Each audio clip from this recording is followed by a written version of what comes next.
भवतु सहनौ भुनक्तु सह वीर्यं करवावहै तेजस्विनावधीतमस्तु मा विद्विषावहै। ॐ शान्ति शान्ति शान्तिः। हरिः ॐ। ॐ आप्यायन्तु ममाङ्गानि वाक्प्राणश्चक्षुः श्रोत्रमथो बलम् इन्द्रियाणि च सर्वाणि सर्वं ब्रह्मोपनिषदं माहं ब्रह्म निराकुर्यां मा ब्रह्म निराकरोत। निराकरणमस्तु अनिराकरणं मे अस्तु। तदात्मनि निरतेय उपनिषत्सु धर्माः ते मयि सन्तु। ॐ शान्ति शान्ति शान्तिः। हरिः ॐ तत्सत्। শ্রীরামকৃষ্ণার্পণমস্তু।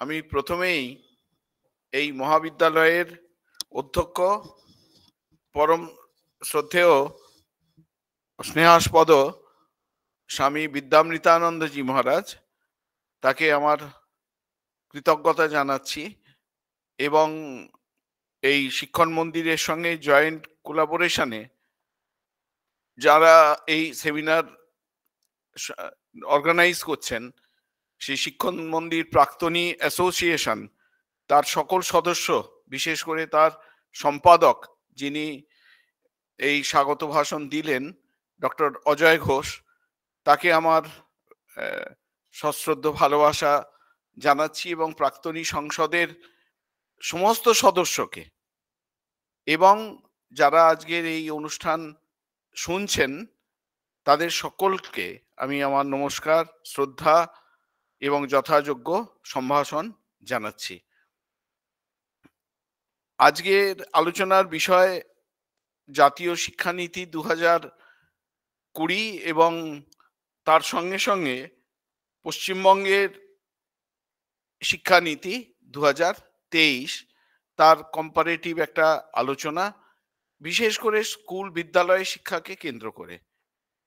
সত্যিকারের বলতে গেলে কি যে এই দুটি শিক্ষানীতি, বিশেষ করে জাতীয় শিক্ষানীতি 2020, সেই সম্পর্কে এত চর্চা, এত আলোচনা ইত্যাদি হচ্ছে যে এই শিক্ষানীতিতে কি কি স্ট্রাকচারাল চেঞ্জ, শিক্ষার ক্ষেত্রে কাঠামোগত পরিবর্তন কি কি আনতে হবে, কি কি কাঠামোগত পরিবর্তন আসতে চলেছে ইত্যাদি সম্পর্কে সকলেই জানেন, এখনকার দিনে কম বেশি সকলেই জানেন। আমি সেগুলোর মধ্যে ঢোকবার কোনো প্রয়াস করব না। আমি কিছু দার্শনিক প্রশ্ন উত্থাপন করব এবং এই শিক্ষানীতিকে কেন্দ্র করে এবং সেই দার্শনিক প্রশ্নগুলোর উত্তর খোঁজবার চেষ্টা করব।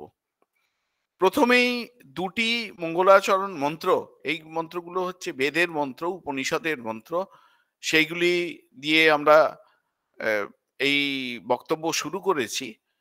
সেই মন্ত্রগুলি যথাযোগ্য স্থানে সেই মন্ত্রের প্রসঙ্গ আসবে। এই মন্ত্রগুলোকে ব্যাখ্যা করতে হবে, আমাদের জানতে হবে যে কেন আমরা শিক্ষিত হওয়ার চেষ্টা করব, কেন শিক্ষা কেন দরকার, কেন শিক্ষা, এই কেন শিক্ষা এই প্রশ্নটিকে ধরে কেন এই শিক্ষাক্ষেত্রে জাতীয় নীতির পরিবর্তন প্রাসঙ্গিক হয়ে পড়লো, প্রয়োজন হয়ে পড়লো, এর উত্তর আমাদের খুঁজতে হবে। আমরা যদি ওই আবার উপনিষদের দ্বারস্থ হই, কারণ আমরা অনেক সময় মনে করি কি নতুন কিছু যখন আসে, সে নতুন নিয়মই হোক, পলিসি হোক, যাই হোক না কেন, আমরা মনে করি একেবারে সম্পূর্ণ নতুন একটা জিনিস আমরা আনলাম, নতুন কিছু ক্রিয়েট করলাম, আগে কখনো সেটি ছিল না, আগে কখনো সে সম্পর্কে ভাবা হয়নি। এটি একদম সম্পূর্ণ ভুল। যা কিছু হচ্ছে বুঝতে হবে তার একটা অতীত আছে, তার একটা ইতিহাস আছে। সেই অতীতটা কি, ইতিহাসটা কি, কি কোন প্রয়োজনকে সামনে রেখে, কোন প্রয়োজন মেটানোর জন্য তবেই নতুন শিক্ষানীতির দরকার হয়ে পড়লো, সেটি আমাদের খুঁজতে হয়। আরেকটি প্রবণতা দেখা যায়, নতুন যখন কোনো কিছু এরকম হয়, একটা গেল রব ওঠে যে একদম সব শেষ হয়ে গেল, পুরোনোটাই বেশ ভালো ছিল। কারণ আমাদের হয় কি, পুরোনো সিস্টেমে ওই রবীন্দ্রনাথের একটা গান আছে, অচেনাকে ভয় কি আমার ওরে, অচেনাকে চিনে চিনে উঠবে জীবন ভরে। সবসময় আমরা অচেনাকে ভয় পাই। আবার খুব কম কিছু জন আছেন তারা অচেনাকে জানতেই আনন্দ, অচেনাকে চেনার আনন্দ তারা অনুভব করেন। তো যখন নতুন কিছু আসে, একটা গেল গেল রব ওঠে, এই একদম সব ভেঙে চুরে তছনছ হয়ে গেল। এই এইটি সম্পর্কেও আমাদের কিন্তু সতর্ক থাকতে হবে। নতুন কিছু হচ্ছে মানেই ভয় পাওয়ার কিছু নেই। তাকে দেখতে হবে তার মধ্যে কতটুকু আমরা আমাদের মতো করে গ্রহণ করে নিতে পারবো এবং তাকে সাদরে বরণ করে নিতে হবে, ওয়েলকাম করতে হবে। আমরা একটু উপনিষদের দিকে যদি চোখ রাখি, দেখব মুন্ডক উপনিষদ। সেই মুন্ডক উপনিষদে আছে যে ঋষি শৌনক তিনি মহর্ষি অঙ্গিরার কাছে গিয়েছিলেন ব্রহ্মবিদ্যা লাভের জন্য। তখনকার দিনে নিয়ম ছিল যে শিষ্য যখন গুরুর কাছে ব্রহ্মবিদ্যা লাভের জন্য যেতেন, তিনি সমিত পাণি হয়ে যেতেন। সমিত পাণি হয়ে যেতেন মানে হাতে, ওই ঋষিরা তো যজ্ঞ করতেন, যজ্ঞের কাঠকুটো যাতে ঋষিকে কষ্ট করে আর সংগ্রহ করতে বেরোতে না হয়, ওই জন্য শিষ্যরাই কাঠকুটো, ফুয়েল এসব জোগাড় করে সঙ্গে হাতে করে নিয়ে যেতেন। তা সুতরাং হাতে কাঠকুটো নিয়ে, কাঠের টুকরো নিয়ে যখন একজন প্রবেশ করছেন গুরুর কাছে, গুরু বুঝতে পারতেন যে ইনি বিদ্যা লাভের জন্য আমার কাছে এসছেন। তা উপনিষদকার এই ঘটনাটিকে, এই শিষ্য যে হাতে কিছু ফুয়েল নিয়ে গুরুর কাছে যাচ্ছেন, এটিকে বর্ণনা করছেন এভাবে: সৌনকো হবৈ মহাশালো অঙ্গিরাসম বিধিবৎ উপসন্নঃ পপ্রাচ্ছ। পপ্রাচ্ছ মানে জিজ্ঞেস করেছিলেন। শিষ্য গুরুর কাছে গিয়ে জিজ্ঞেস করেছিলেন। কি জিজ্ঞেস করেছিলেন আমরা পরে দেখব।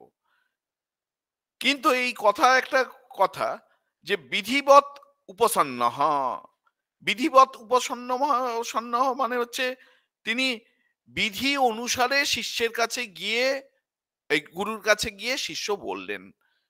বিধিটি আগে ছিল না, বিধিটি এখন তৈরি হলো। এরপর থেকে এই বিধি চলতে থাকবে। বিধি শুরু হলো, উপসদন বিধে। উপসদন বিধে মানে হচ্ছে নতুন বিধি শুরু হলো। সেই বিধি মেনে শিষ্য গুরুর কাছে যাচ্ছেন। একবার যখন বিধিটা শুরু হয়েছে, নিশ্চয়ই এটা এর পরে চলতে থাকবে। অর্থাৎ গুরু শিষ্য পরম্পরার ক্ষেত্রে এই বিধি আগে ছিল না। যেমন একটা উদাহরণ দিলে আপনি বুঝতে পারবেন। আগেকার দিনে শিষ্য যখন গুরুর কাছে যেতেন, তখন এই একদম লিখিত কারিকুলাম, এতগুলো মডিউলে এই কারিকুলামকে শেষ করতে হবে, ঠিক ২ বছর পরে এই কারিকুলামের উপর একটা পরীক্ষা নেওয়া হবে, পরীক্ষায় এত পার্সেন্ট মিনিমাম পাস করতে হবে, পেতে হবে, এত পার্সেন্ট পেলে তবে ধরে নেওয়া হবে যে তিনি এই বিদ্যাটা লাভ করেছেন। কিন্তু এই পার্সেন্টেজের তলায় যদি পান, ধরতে হবে যে তিনি এই বিদ্যা লাভ করতে পারলেন না। এইগুলো হচ্ছে সমস্ত বিধি। আমরা নিয়ম করছি এটা। কেন নিয়ম করছি? কারণ এই নিয়মটা ভবিষ্যতেও চলবে। এখন এই যে গুরু শিষ্য পরম্পরা, বিধি মেনে গুরু শিষ্য পরম্পরা, উপনিষদের যুগে আমরা এটা দেখতে পাচ্ছি। বিধি কি? ওই আমি অলরেডি বলেছি যে বিধি কি, যে একটা নির্দিষ্ট কারিকুলাম থাকবে, কতগুলো মডিউলে সেই কারিকুলামকে শেষ করা হবে, কখন তার পরীক্ষা নেওয়া হবে, সেই পরীক্ষায় কি ধরনের প্রশ্ন থাকবে, শর্ট টাইপ কোয়েশ্চেন কতগুলো থাকবে, লং টাইম কোয়েশ্চেন কতগুলো থাকবে, এই সমস্ত হচ্ছে বিধি। কেন আমরা এই সব কথা আলোচনা করছি উপনিষদের? কারণ ন্যাশনাল কারিকুলাম, এই যে national education policy, new education policy, এটাও একটা বিধি। তার মানে এই বিধি আগে শুরু হয়েছে। সেই বিধিতে এখন কিছু পরিবর্তন আনা হচ্ছে। একদম নতুন করে কিছু হচ্ছে তা নয়। আবার এও নয় যে ন্যাশনাল নিউ এডুকেশনাল পলিসি হলো ২০২০ এডুকেশন পলিসি হলো, কোনোদিন আর এই বিধি পরিবর্তন হবে না, এমনও নয়। আবার ভবিষ্যতে প্রয়োজন পাল্টাবে, সেই প্রয়োজন অনুসারে বিধিও পরিবর্তিত হবে। আচার্য শঙ্কর ভগবৎপাদ, তিনি এই যখন এটির বিধিবৎ বিশেষণ অভাবাৎ উপসাধন বিধে এই সম্পর্কে লিখছেন যে মধ্য দীপিকা ন্যায়েন অর্থম বা বিশেষণম অস্মাদিষু অপি উপসাধন বিধের ইষ্টত্বাৎ। এটা হচ্ছে একটা মধ্যম দীপিকার ন্যায়ের মতো। মধ্যম দীপিকার ন্যায় মানেটা কি? সন্ধেবেলায় হঠাৎ করে কারেন্ট চলে গেছে, এই ঘরের মধ্যে আমরা বসে আছি, ঘরের মধ্যেটাও অন্ধকার, বাইরের যে বারান্দা, বাইরের বারান্দাতেও অন্ধকার। এখন একটাই মাত্র প্রদীপ রয়েছে, যে প্রদীপটা আমরা জ্বেলেছি। সেই প্রদীপটা জেলে তাহলে প্রদীপটাকে রাখবো কোথায়? প্রশ্নটা হচ্ছে এইটা। ঘরের কোণে রাখবো? ঘরের কোণায় যদি রাখি তাহলে ঘরটা শুধু আলোকিত হবে। তাহলে প্রদীপটাকে কি বাইরের বারান্দায় বের করে রাখবো? বাইরের বারান্দায় যদি রাখি, বাইরের বারান্দাটা আলোকিত হবে কিন্তু ঘরটা অন্ধকার থাকবে। তাহলে কোথায় রাখবো? না, আমি ওই দোরগোড়ায়, যেখানে ঘরটা শেষ হচ্ছে বারান্দাটা শুরু হচ্ছে, সে দোরগোড়ায় আমি এটা রাখবো, প্রদীপটা রাখবো। এটা হচ্ছে মধ্যম দীপিকা ন্যায় এটাকে বলা হয়। কেন? না, ওই দোরগোড়ায় যদি রাখি ঘরটাও আলোকিত হবে, বারান্দাটাও আলোকিত হবে। একই সঙ্গে ঘরটাও আলোকিত হবে, বারান্দাটাও আলোকিত হবে। একইভাবে এই যে বিধি একবার তৈরি হলো, বিধি তৈরি হলো মানেটা হচ্ছে এইটা যে সেই বিধি বর্তমানের যে প্রয়োজন সেই প্রয়োজনটাকেও মেটাবে, ভবিষ্যতে যে ধরনের প্রয়োজন উঠতে পারে সেই প্রয়োজনকেও সেটি মেটাবে। এটি হচ্ছে এইটি হচ্ছে এর তাৎপর্য। অর্থাৎ শিক্ষা ব্যবস্থা যতদিন চলবে ততদিনই এই বিধি থাকবে। ভারতীয় শিক্ষা ব্যবস্থা যতদিন চলবে এটাই নয় যে 1968 এ একটা জাতীয় শিক্ষানীতি হয়েছে, 1986 এ দ্বিতীয় জাতীয় শিক্ষানীতি হয়েছে, 2020 তে তৃতীয় জাতীয় শিক্ষানীতি হলো, ব্যাস এটাই শেষ কথা। এরপরে আর কখনো জাতীয় শিক্ষানীতি হবে না, এরকমটা নয়, চলতে থাকবে। একবার যখন প্রদীপ জ্বালা হয়েছে, সে বর্তমানকেও আলোকিত করবে, ভবিষ্যৎকেও আলোকিত করবে অতীতের অভিজ্ঞতার নিরিখে। তারপর শৌনক অঙ্গিরসের কাছে গেলেন, গিয়ে তিনি প্রশ্ন করছেন, একটি অদ্ভুত প্রশ্ন করছেন। এই প্রশ্ন ওই ঋষিদের মাথাতেই একমাত্র আসা সম্ভব, আমাদের মাথাতে এইসব প্রশ্ন আসে না। সেই প্রশ্নটি কি? বলছেন যে কস্মিন্নু ভগবো বিজ্ঞাতে সর্বমিতম বিজ্ঞাতম ভবতি ইতি। কি এমন আছে যেটা জানলে পরে সবকিছু জানা হয়ে যায়? মানে ভারী মজার প্রশ্ন। আমি অত বেশি পড়তে পারবো না। এমন একটা জিনিস বলুন যেটা জানলে পরে সবকিছু জানা হয়ে যায়।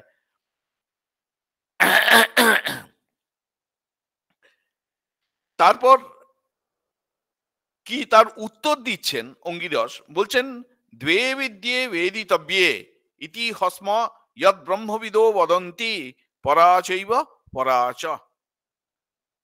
সরাসরি উত্তর কিন্তু আমরা অনেক সময় চাই যে সরাসরি উত্তর চাই। হয় আপনাকে হ্যাঁ বলে উত্তর দিতে হবে, নয়তো না বলে উত্তর দিতে হবে। হয় ওটা হ্যাঁ হবে, নয়তো না হবে। এখানে অঙ্গিরস কিন্তু সেরকম উত্তর দিলেন না। প্রশ্ন হচ্ছে কি জানলে পরে সবকিছু জানা হয়ে যায় আর জানার কিছু বাকি থাকে না। উত্তরে কিন্তু বলা হচ্ছে দুটি জিনিস জানবার জন্য আছে। একটি হচ্ছে পরাচৈব পরাচ, পরাচৈব পরাচ নয়, পরাচ অপরাচ। দুটি বিদ্যা আছে, একটি পরাবিদ্যা, আরেকটি হচ্ছে অপরাবিদ্যা। এটি হচ্ছে জানবার জন্য আছে। এখন প্রশ্ন হচ্ছে যে পরাবিদ্যা কি, অপরাবিদ্যা কি? অপরাবিদ্যা আমরা জানি। অপরাবিদ্যা যেটাকে ঠাকুর শ্রীরামকৃষ্ণদেব বলছেন যে চালকলা বাঁধা বিদ্যা, অপরাবিদ্যা। অর্থাৎ যেটি জানলে পরে আমাদের জীবিকা নির্বাহের সুবিধে হয়, খাওয়া পড়া এই সমস্ত জোগাড় করতে সুবিধে হয়, সেটি হচ্ছে অপরাবিদ্যা। আর পরাবিদ্যা ইয়া তৎ অক্ষরম অধিগম্যতে, পরাবিদ্যা হচ্ছে সেইটি যার দ্বারা সেই অক্ষর পুরুষকে জানা যায়। অর্থাৎ জীবনের চূড়ান্ত অনুভূতি যা হওয়া সম্ভব, ব্রহ্মানুভূতি, এই ব্রহ্মানুভূতি কি তা আমরা পরে একবার বলবার চেষ্টা করব।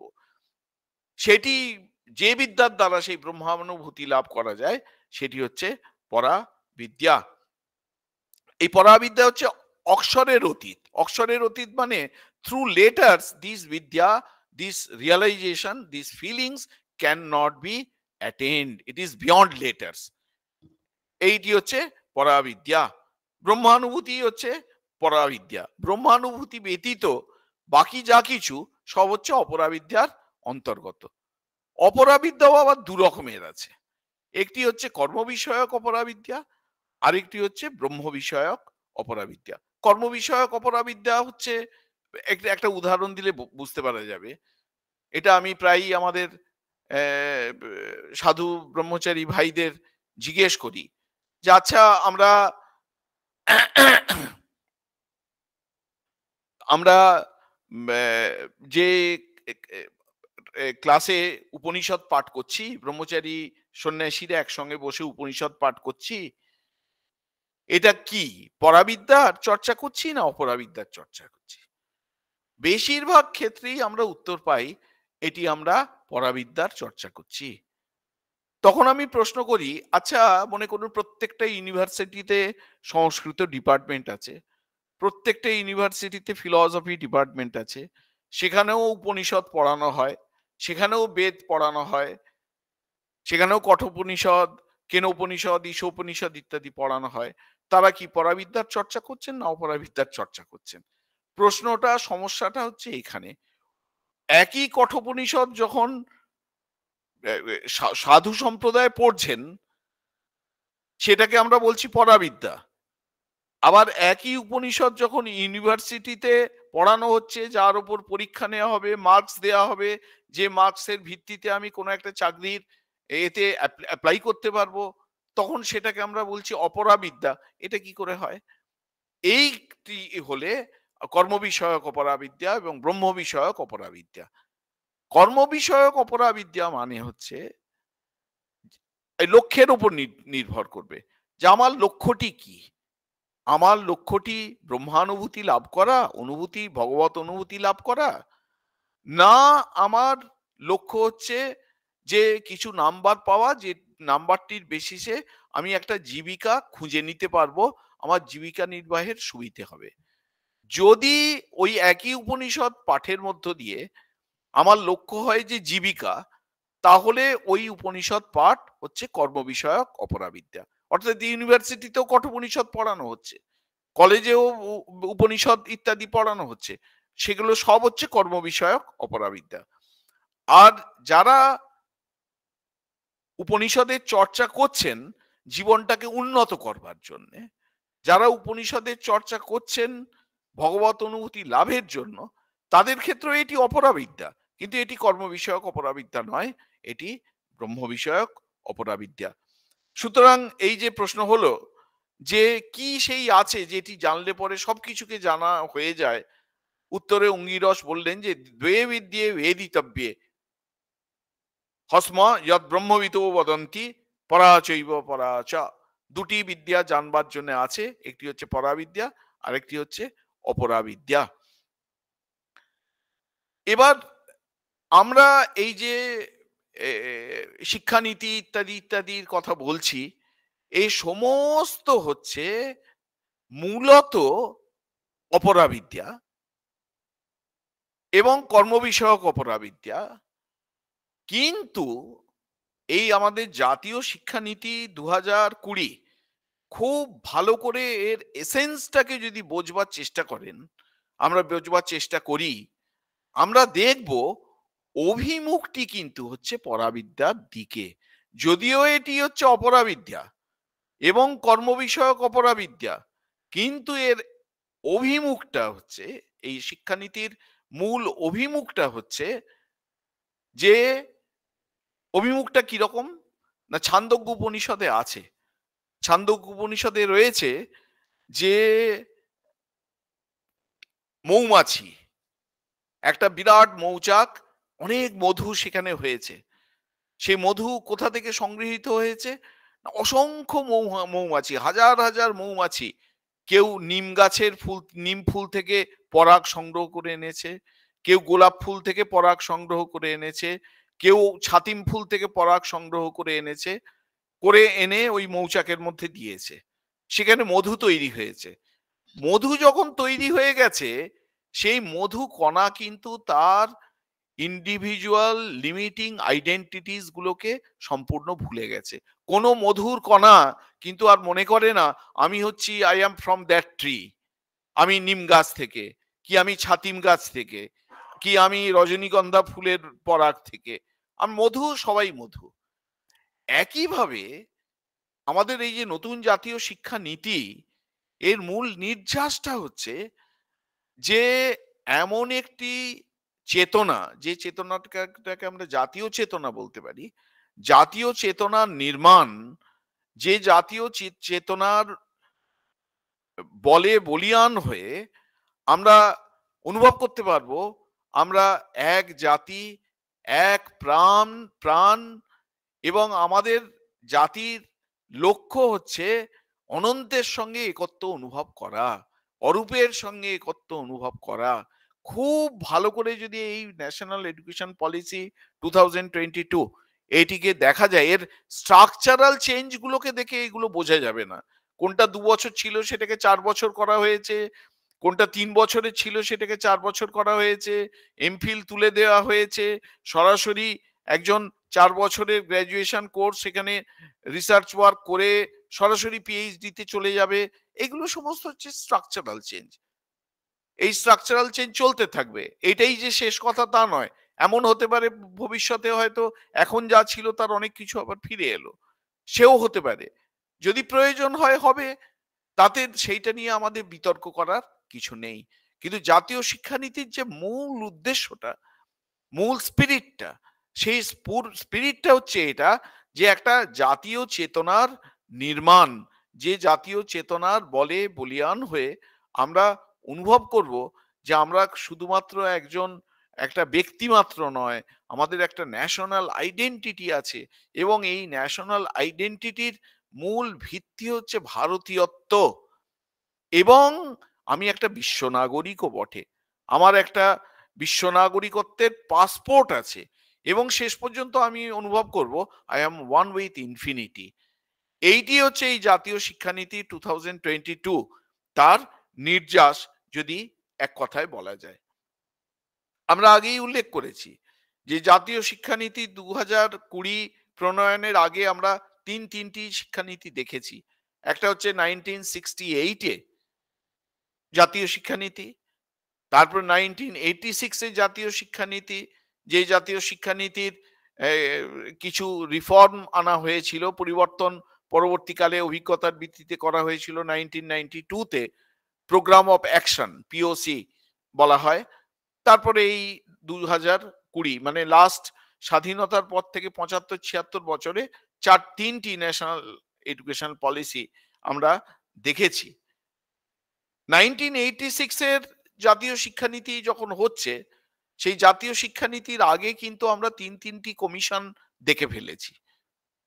প্রথম 1948 এর রাধাকৃষ্ণন কমিশন। সেই রাধাকৃষ্ণন কমিশন, সেখানে তারা moral education, religious education, character building, significance of concentration, এইসব কথা খুব জোর দিয়ে বলেছিলেন। কিন্তু প্রথম শিক্ষানীতি হলো, সেটা হচ্ছে জাতীয় শিক্ষার এই প্রথম রাধাকৃষ্ণন কমিশন মূলত হচ্ছে একটা ইউনিভার্সিটি কমিশন। হায়ার এডুকেশনের উন্নতির জন্য কি কি সুপারিশ করা যায় তার জন্যই এই কমিশন তৈরি হয়েছিল। আমার বলতে খুব ভালো লাগছে যে এই যখন রাধাকৃষ্ণন কমিশন হলো, সেই রাধাকৃষ্ণন সহ কয়েকজন মেম্বার আমাদের রামকৃষ্ণ মিশন সারদা পীঠের শিক্ষা প্রতিষ্ঠান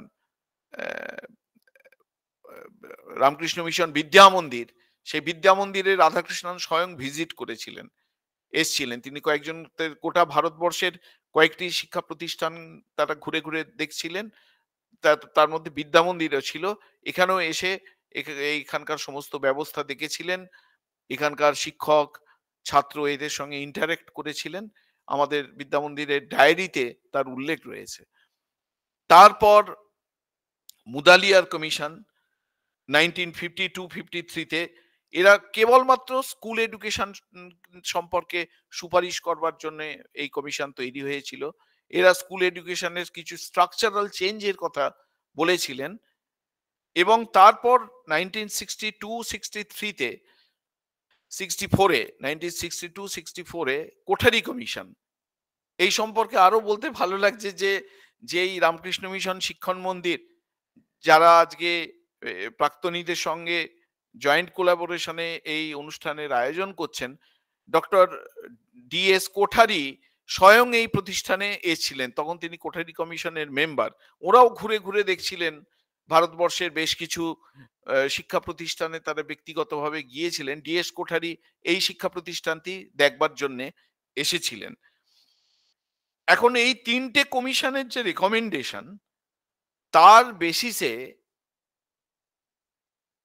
1986 এর শিক্ষানীতি, 68 এর শিক্ষানীতি এবং তার পরবর্তীকালে 1986 এর শিক্ষানীতি, আর 1986 এর শিক্ষানীতি আরো জনমুখী, আরো গণমুখী। আগের যে কমিশনগুলো ছিল যেন একটু বেশি তাত্ত্বিক ছিল, কিন্তু 1986 এর যে শিক্ষানীতি, সেই শিক্ষানীতিতে তার তত্ত্বের প্রায়োগিক দিকটার উপর বেশি করে জোর দেওয়া হলো। অপারেশন ব্ল্যাকবোর্ড, সর্বশিক্ষা অভিযান, রাষ্ট্রীয় উচ্চতর শিক্ষা অভিযান, মিড ডে মিল ইত্যাদি ইত্যাদি কনসেপ্টগুলো সমস্ত এতে আসছে। এবং এই 1986 এর শিক্ষানীতি এবং 1992 এর প্রোগ্রাম অফ অ্যাকশন এর রেকমেন্ডেশনের উপর ভিত্তি করে ন্যাশনাল কারিকুলাম ফ্রেমওয়ার্ক 2005, যেটি একটা অসাধারণ শিক্ষাক্ষেত্রের দার্শনিক ডকুমেন্ট। সত্যিকারের বলতে গেলে কি শিক্ষাতত্ত্বের প্রয়োগ কোন মুখে হবে, তার অভিমুখটা কি হবে, সে সম্পর্কিত এত সুন্দর দার্শনিক, নান্দনিক এবং সাহিত্য গুণসম্পন্ন ডকুমেন্ট ভারতবর্ষে খুব কমই হয়েছে। ন্যাশনাল কারিকুলাম ফ্রেমওয়ার্ক সেদিক থেকে 2005 সেদিক থেকে অনন্য। এখন আমরা আসি এই যে জাতীয় শিক্ষানীতি 2020 যেটি, এই 2020 যে জাতীয় শিক্ষানীতি, এই সম্পর্কে আলোচনা করতে গেলে, এর দার্শনিক দিকটা সম্পর্কে আলোচনা করতে গেলে আমাদের আরেকটু পিছনে তাকাতে হবে।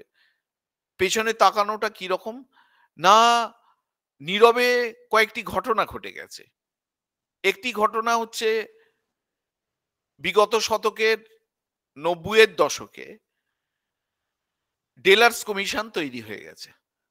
সেই ডেলার্স কমিশন কেন তৈরি হচ্ছে? কারণ ইউনেস্কো ওরা চিন্তা করছেন যে যেভাবে প্রযুক্তির পরিবর্তন ঘটছে, যেভাবে বিজ্ঞানের জগতে বিপ্লব ঘটে যাচ্ছে আমাদের, এবং সেই বিজ্ঞান এবং প্রযুক্তির এই দ্রুত পরিবর্তনের হাত ধরে শিক্ষা জগতের প্রয়োজন, তার সামগ্রিক কাঠামো এবং তার সামগ্রিক দর্শনের যেরকম পরিবর্তন হচ্ছে, তার সঙ্গে সামঞ্জস্যপূর্ণ একটি শিক্ষানীতি প্রণয়ন অতি আবশ্যিক।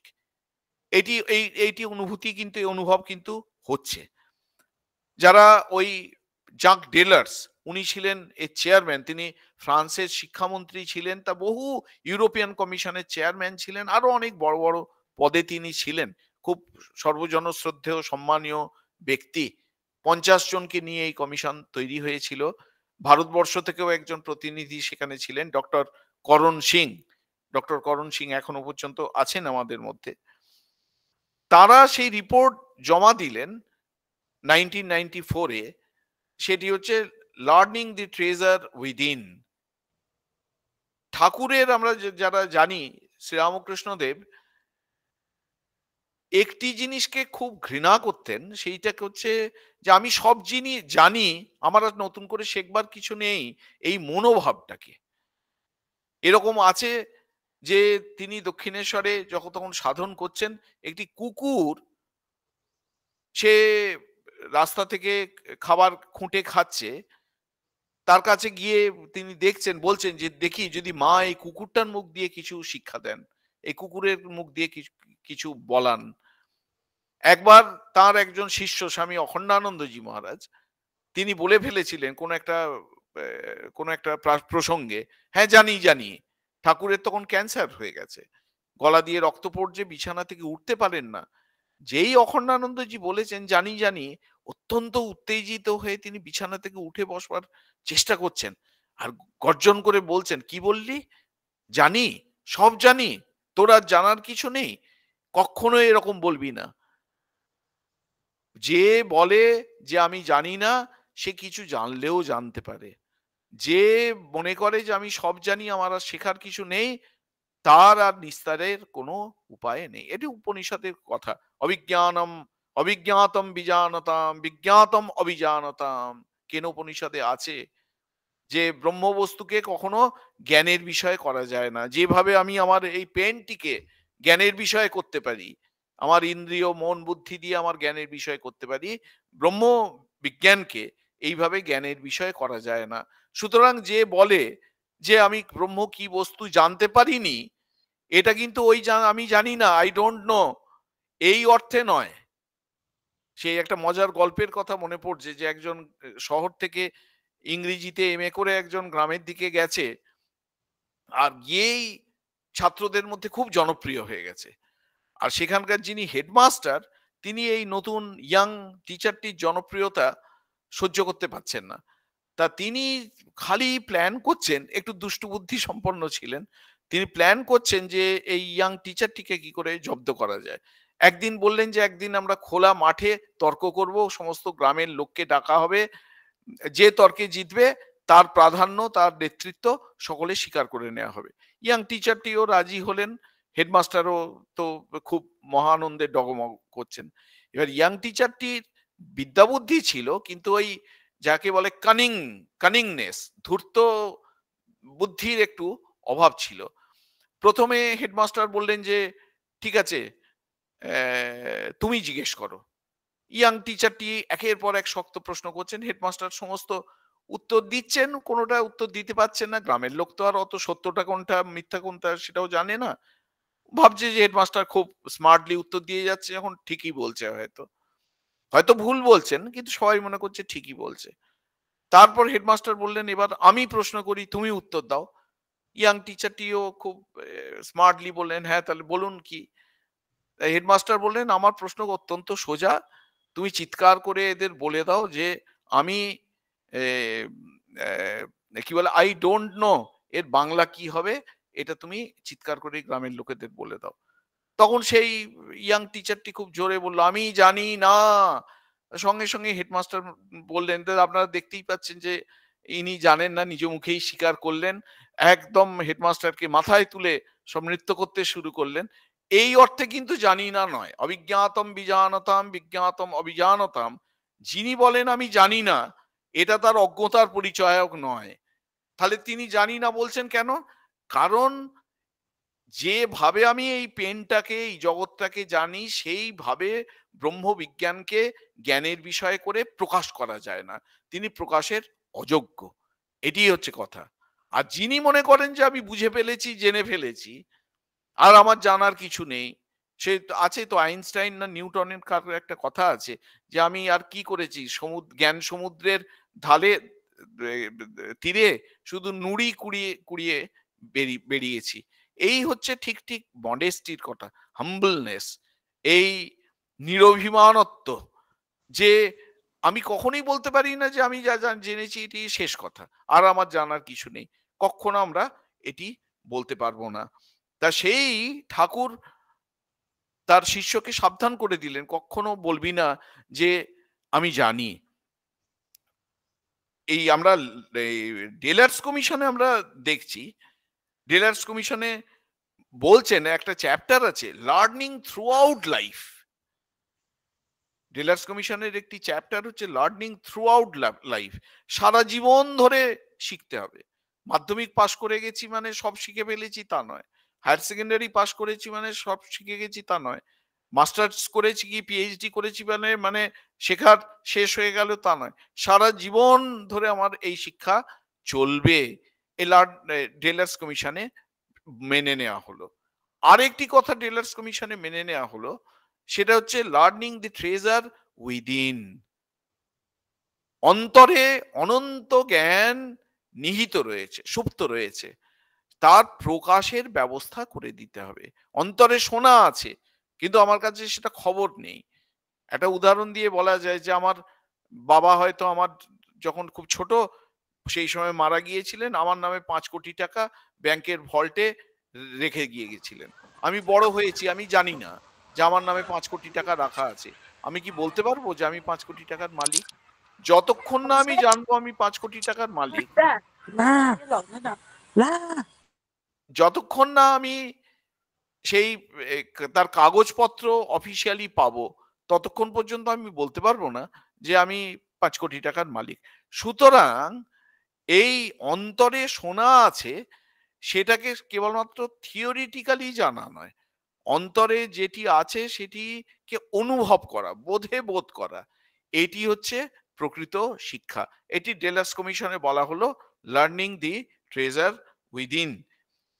এখন এই জাক ডেলার্স যখন এই ডেলার্স কমিশন তৈরি করছেন, এরা এই ড্রাফট তৈরি করছেন, ওদের মাথায় আছে যে একবিংশ শতাব্দীতে গোটা বিশ্বজগৎ শিক্ষার ক্ষেত্রে কি কি ধরনের সমস্যার মুখোমুখি হতে পারবেন।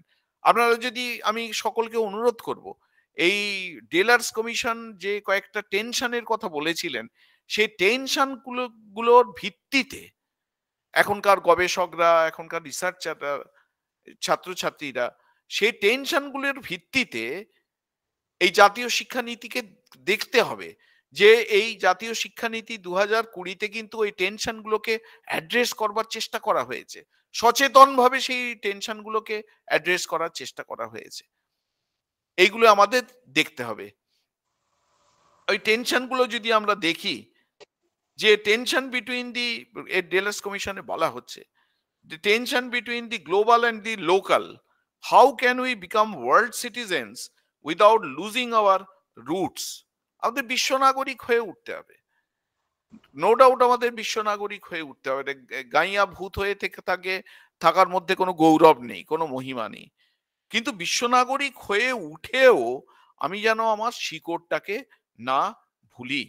সেই যখন ন্যাশনাল লাইব্রেরির মেন বিল্ডিংটা, অসাধারণ যে বিল্ডিংটা, ওই বিল্ডিংটা ছিল, আমরা আমাদের মনে পড়ে যে সেখানে যখন ন্যাশনাল লাইব্রেরিতে আমরা ঢুকতাম, হিন্দিতে, বাংলায় এবং ইংরেজিতে মহাত্মা গান্ধীর বলা একটি কথা মাথার ওপর বড় বড় করে লেখা ছিল। যারা সেই সময় ন্যাশনাল লাইব্রেরিতে গেছেন প্রত্যেকেরই মনে পড়বে, যেখানে মহাত্মা গান্ধী বলছেন, I do not want my house to be walled in all sides and my windows to be stopped. I want the cultures of all lands to be blow about my house as freely as possible. But I refuse to be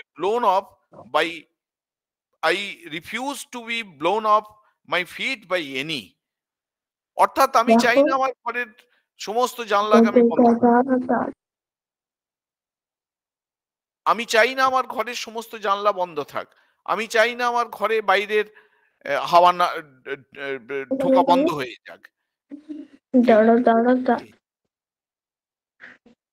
কেউ কিছু বলছে? মাইক্রোফোনটা একটু kindly mute করবেন। পার্টিসিপেন্টদের সকলকে অনুরোধ করা হচ্ছে। এখন সকলে একটু মাইক্রোফোনগুলি কাইন্ডলি মিউট করবেন, পার্টিসিপেন্টদের সকলকে বলা হচ্ছে। মহারাজ। হ্যাঁ, এই মহাত্মা গান্ধী বলছেন যে আমি চাই না যে আমার ঘরে বাইরের হাওয়া ঢোকা বন্ধ হয়ে যাক, আমার জানলা কপাট খোলা থাক, বাইরের হাওয়া প্রবেশ করুক আমার ঘরে। কিন্তু দেখতে হবে যে বাইরের সেই ঝোড়ো হাওয়া যেন আমাকে, যে মাটির ওপর আমি দাঁড়িয়ে আছি সেই মাটির ওপর থেকে আমাকে উড়িয়ে নিয়ে না যায়, আমাকে স্থানচ্যুত না করে। সবার কাছ থেকে শিক্ষা নিতে হবে, সবার কাছ থেকে শিখতে হবে, সবার কাছ থেকে নিতে হবে। কিন্তু নিজের মৌলিকত্বের বিনিময়ে নয়, নিজের মৌলিকত্বের বিনিময়ে নয়, নিজের শিকড়ের বিনিময়ে নয়। এটি হচ্ছে কথা। Tension between the local and tension between the global. এইভাবে আমরা একই সঙ্গে বিশ্বনাগরিকও হয়ে উঠব, কিন্তু আমি যে গ্রামে জন্মগ্রহণ করেছিলাম সেই গ্রামের উন্নতির কথাটাও আমি ভুলবো না। তারপর সেই ডেলার্স কমিশন দ্বিতীয় একটি টেনশনের কথা বলেছিলেন, tension between the universal and the individual. How can the globalization of relations enrich the unique character of each individual. বিশ্বায়ন তো নিশ্চয়ই হবে, কিন্তু সেই বিশ্বায়নের হাত ধরে আমার ব্যক্তিগত যে জীবন, ব্যক্তিগত আধ্যাত্মিক জীবন, সেই জীবন কি উন্নত হচ্ছে না অবনত হচ্ছে? যদি বিশ্বায়ন আমার এই ব্যক্তিগত জীবন, ব্যক্তিগত চরিত্রকে উন্নত করতে পারে, তাহলে বিশ্বায়ন স্বাগত। কিন্তু যদি এই বিশ্বায়নের সঙ্গে তাল দিতে গিয়ে আমার ব্যক্তিগত চরিত্র অধোগামী হয়, তাহলে আমার সেই বিশ্বায়নের দরকার নেই। এটি একটি বড় চ্যালেঞ্জ, যে গ্লোবালাইজেশন নিশ্চয়ই হবে, ইউনিভার্সালাইজেশন নিশ্চয়ই হবে, কিন্তু সেটা ব্যক্তিগত চরিত্রের উন্নয়নের বিনিময়ে নয়। Tension between tradition and modernity, ঐতিহ্যের সঙ্গে আধুনিকতার একটা সংঘাত। অর্থাৎ how can we adjust with the fast changes of science and technologies without turning our backs on the past. আধুনিক তো হতে হবে, কিন্তু সেটাকে কি সবসময় অতীতকে, ঐতিহ্যকে পুরোপুরি ঢাকি শুদ্ধ বিসর্জন করে দিয়ে আধুনিক হতে হবে? একেবারেই কিন্তু তা নয়। আমি আধুনিক হব, একই সঙ্গে tradition with modernity, tradition in modernity, এইটি কিন্তু অতীত ঐতিহ্যকে বিসর্জন করে কিছু নয়। অতীত ঐতিহ্যও থাকবে, আধুনিকতাও থাকবে। এটা একটা চ্যালেঞ্জ। এই সমস্ত চ্যালেঞ্জগুলোকে মিট আপ করবার চেষ্টা করা হয়েছে জাতীয় শিক্ষানীতি 2020-তে। দেন tension between long term and short term considerations, that is, how can we create policies that require persistent strategies in a world sustained by momentariness. এটা খুব ইম্পর্টেন্ট যে লং টার্ম এবং শর্ট টার্ম কনসিডারেশনস।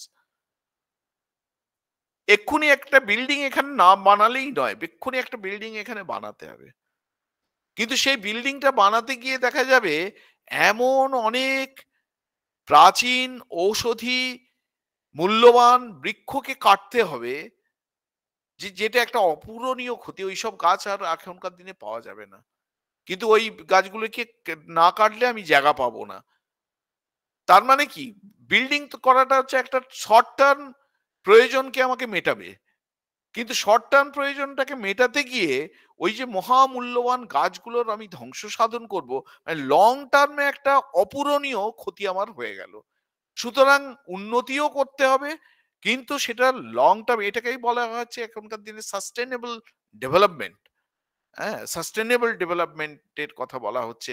আমাকে খুঁজে বের করতে হবে, দরকার হলে নিশ্চয়ই বিল্ডিং করব, কিন্তু ওই গাছ নষ্ট না করে অন্য কোথায় করা যায়, তার জন্য যা দরকার হয়, যত খরচ হয় আমাকে করতে হবে। লং টার্ম এবং শর্ট টার্ম কনসিডারেশনস, এইগুলো যেন একসঙ্গে মিলতে পারে, একটার বিনিময়ে একটা নয়। আর একটা টেনশনের কথা ডেলার্স বলছেন, যে tension between extraordinary expansion of knowledge through electronic gadgets and human beings capacity to assimilate it. আমরা হাড়ে হাড়ে সেটা টের পাচ্ছি।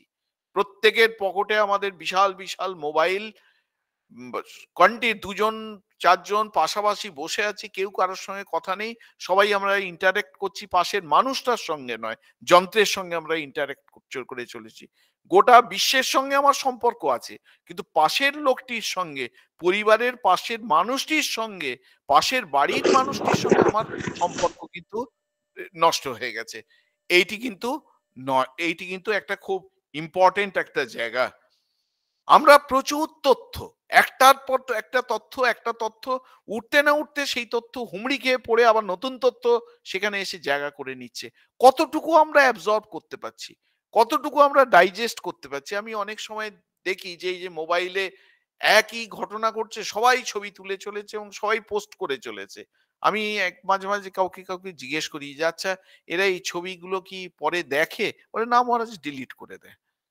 কারণ আমাদের তো একটা ক্যাপাসিটি, একটা লিমিটেশনস আছে যে আমি যতটা তথ্য সংগ্রহ করব সমস্ত তথ্য হজম করবার আমার সামর্থ্য আছে তো। এই জন্য বলা হচ্ছে tension between extraordinary expansion of knowledge through electronic gadgets and human beings capacity to assimilate it. আমরা কতটা হজম করতে পারবো, কতটা তথ্য ডাইজেস্ট করতে পারবো, তার একটা হজমের সীমা আছে। এই টেনশন আমাদের চলেছে। এই টেনশনটাকে মিট আপ করবার পন্থা কিন্তু এই জাতীয় শিক্ষানীতি 2020-তে বলে দেয়া আছে, রিসার্চারদের খুঁজে বের করতে হবে। ষষ্ঠত, tension between the spiritual and the material, that is how can we encourage each and everyone in accordance with their traditions and convictions to fully respect spiritual pluralism, to lift our minds and spirit to the plane of transcendental. That is how in the stage of extreme competitions we can realize that unselfishness is God. অনেক সময় মনে হয় যাতে এই Delors কমিশনের report বোধহয় স্বামীজির বই থেকে একবারে লাইন বাই লাইন তুলে নেওয়া হয়েছে। স্বামীজির কথা, আনসেলফিশনেস ইজ গড।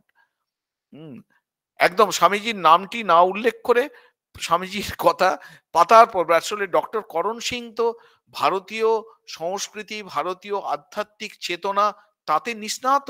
তিনি এই কমিশনের মেম্বার এবং তার মতামত মানেই সেটি স্বামী বিবেকানন্দ, শ্রী অরবিন্দ এদের মতামত খুব বড় একটা জায়গা করে নিয়েছে এই লার্নিং দি ট্রেজার উইদিন ডিলার্স কমিশনের রিপোর্টে।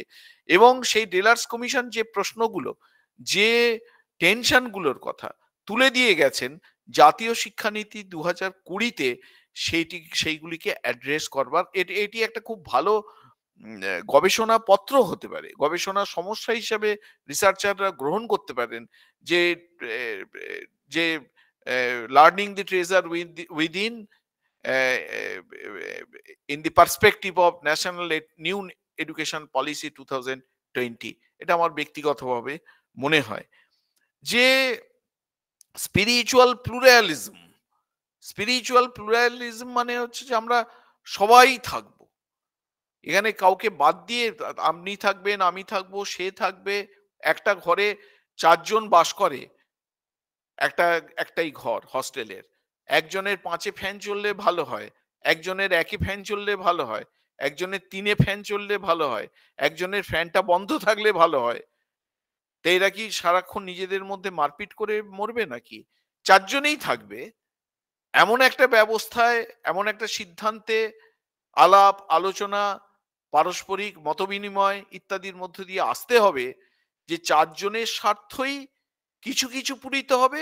সব স্বার্থটা পূরণ হবে না, প্রত্যেকেই কিছু কিছু স্বার্থ ত্যাগ করতে হবে, কিন্তু প্রত্যেকেই শান্তিপূর্ণভাবে সহাবস্থান করতে পারবে। এইটি হচ্ছে স্পিরিচুয়াল প্লুরালিজম, আধ্যাত্মিক বহুত্ববাদ। এই আধ্যাত্মিক বহুত্ববাদের বিপরীতে দাঁড়িয়ে আছে কিন্তু মেটেরিয়ালিজম।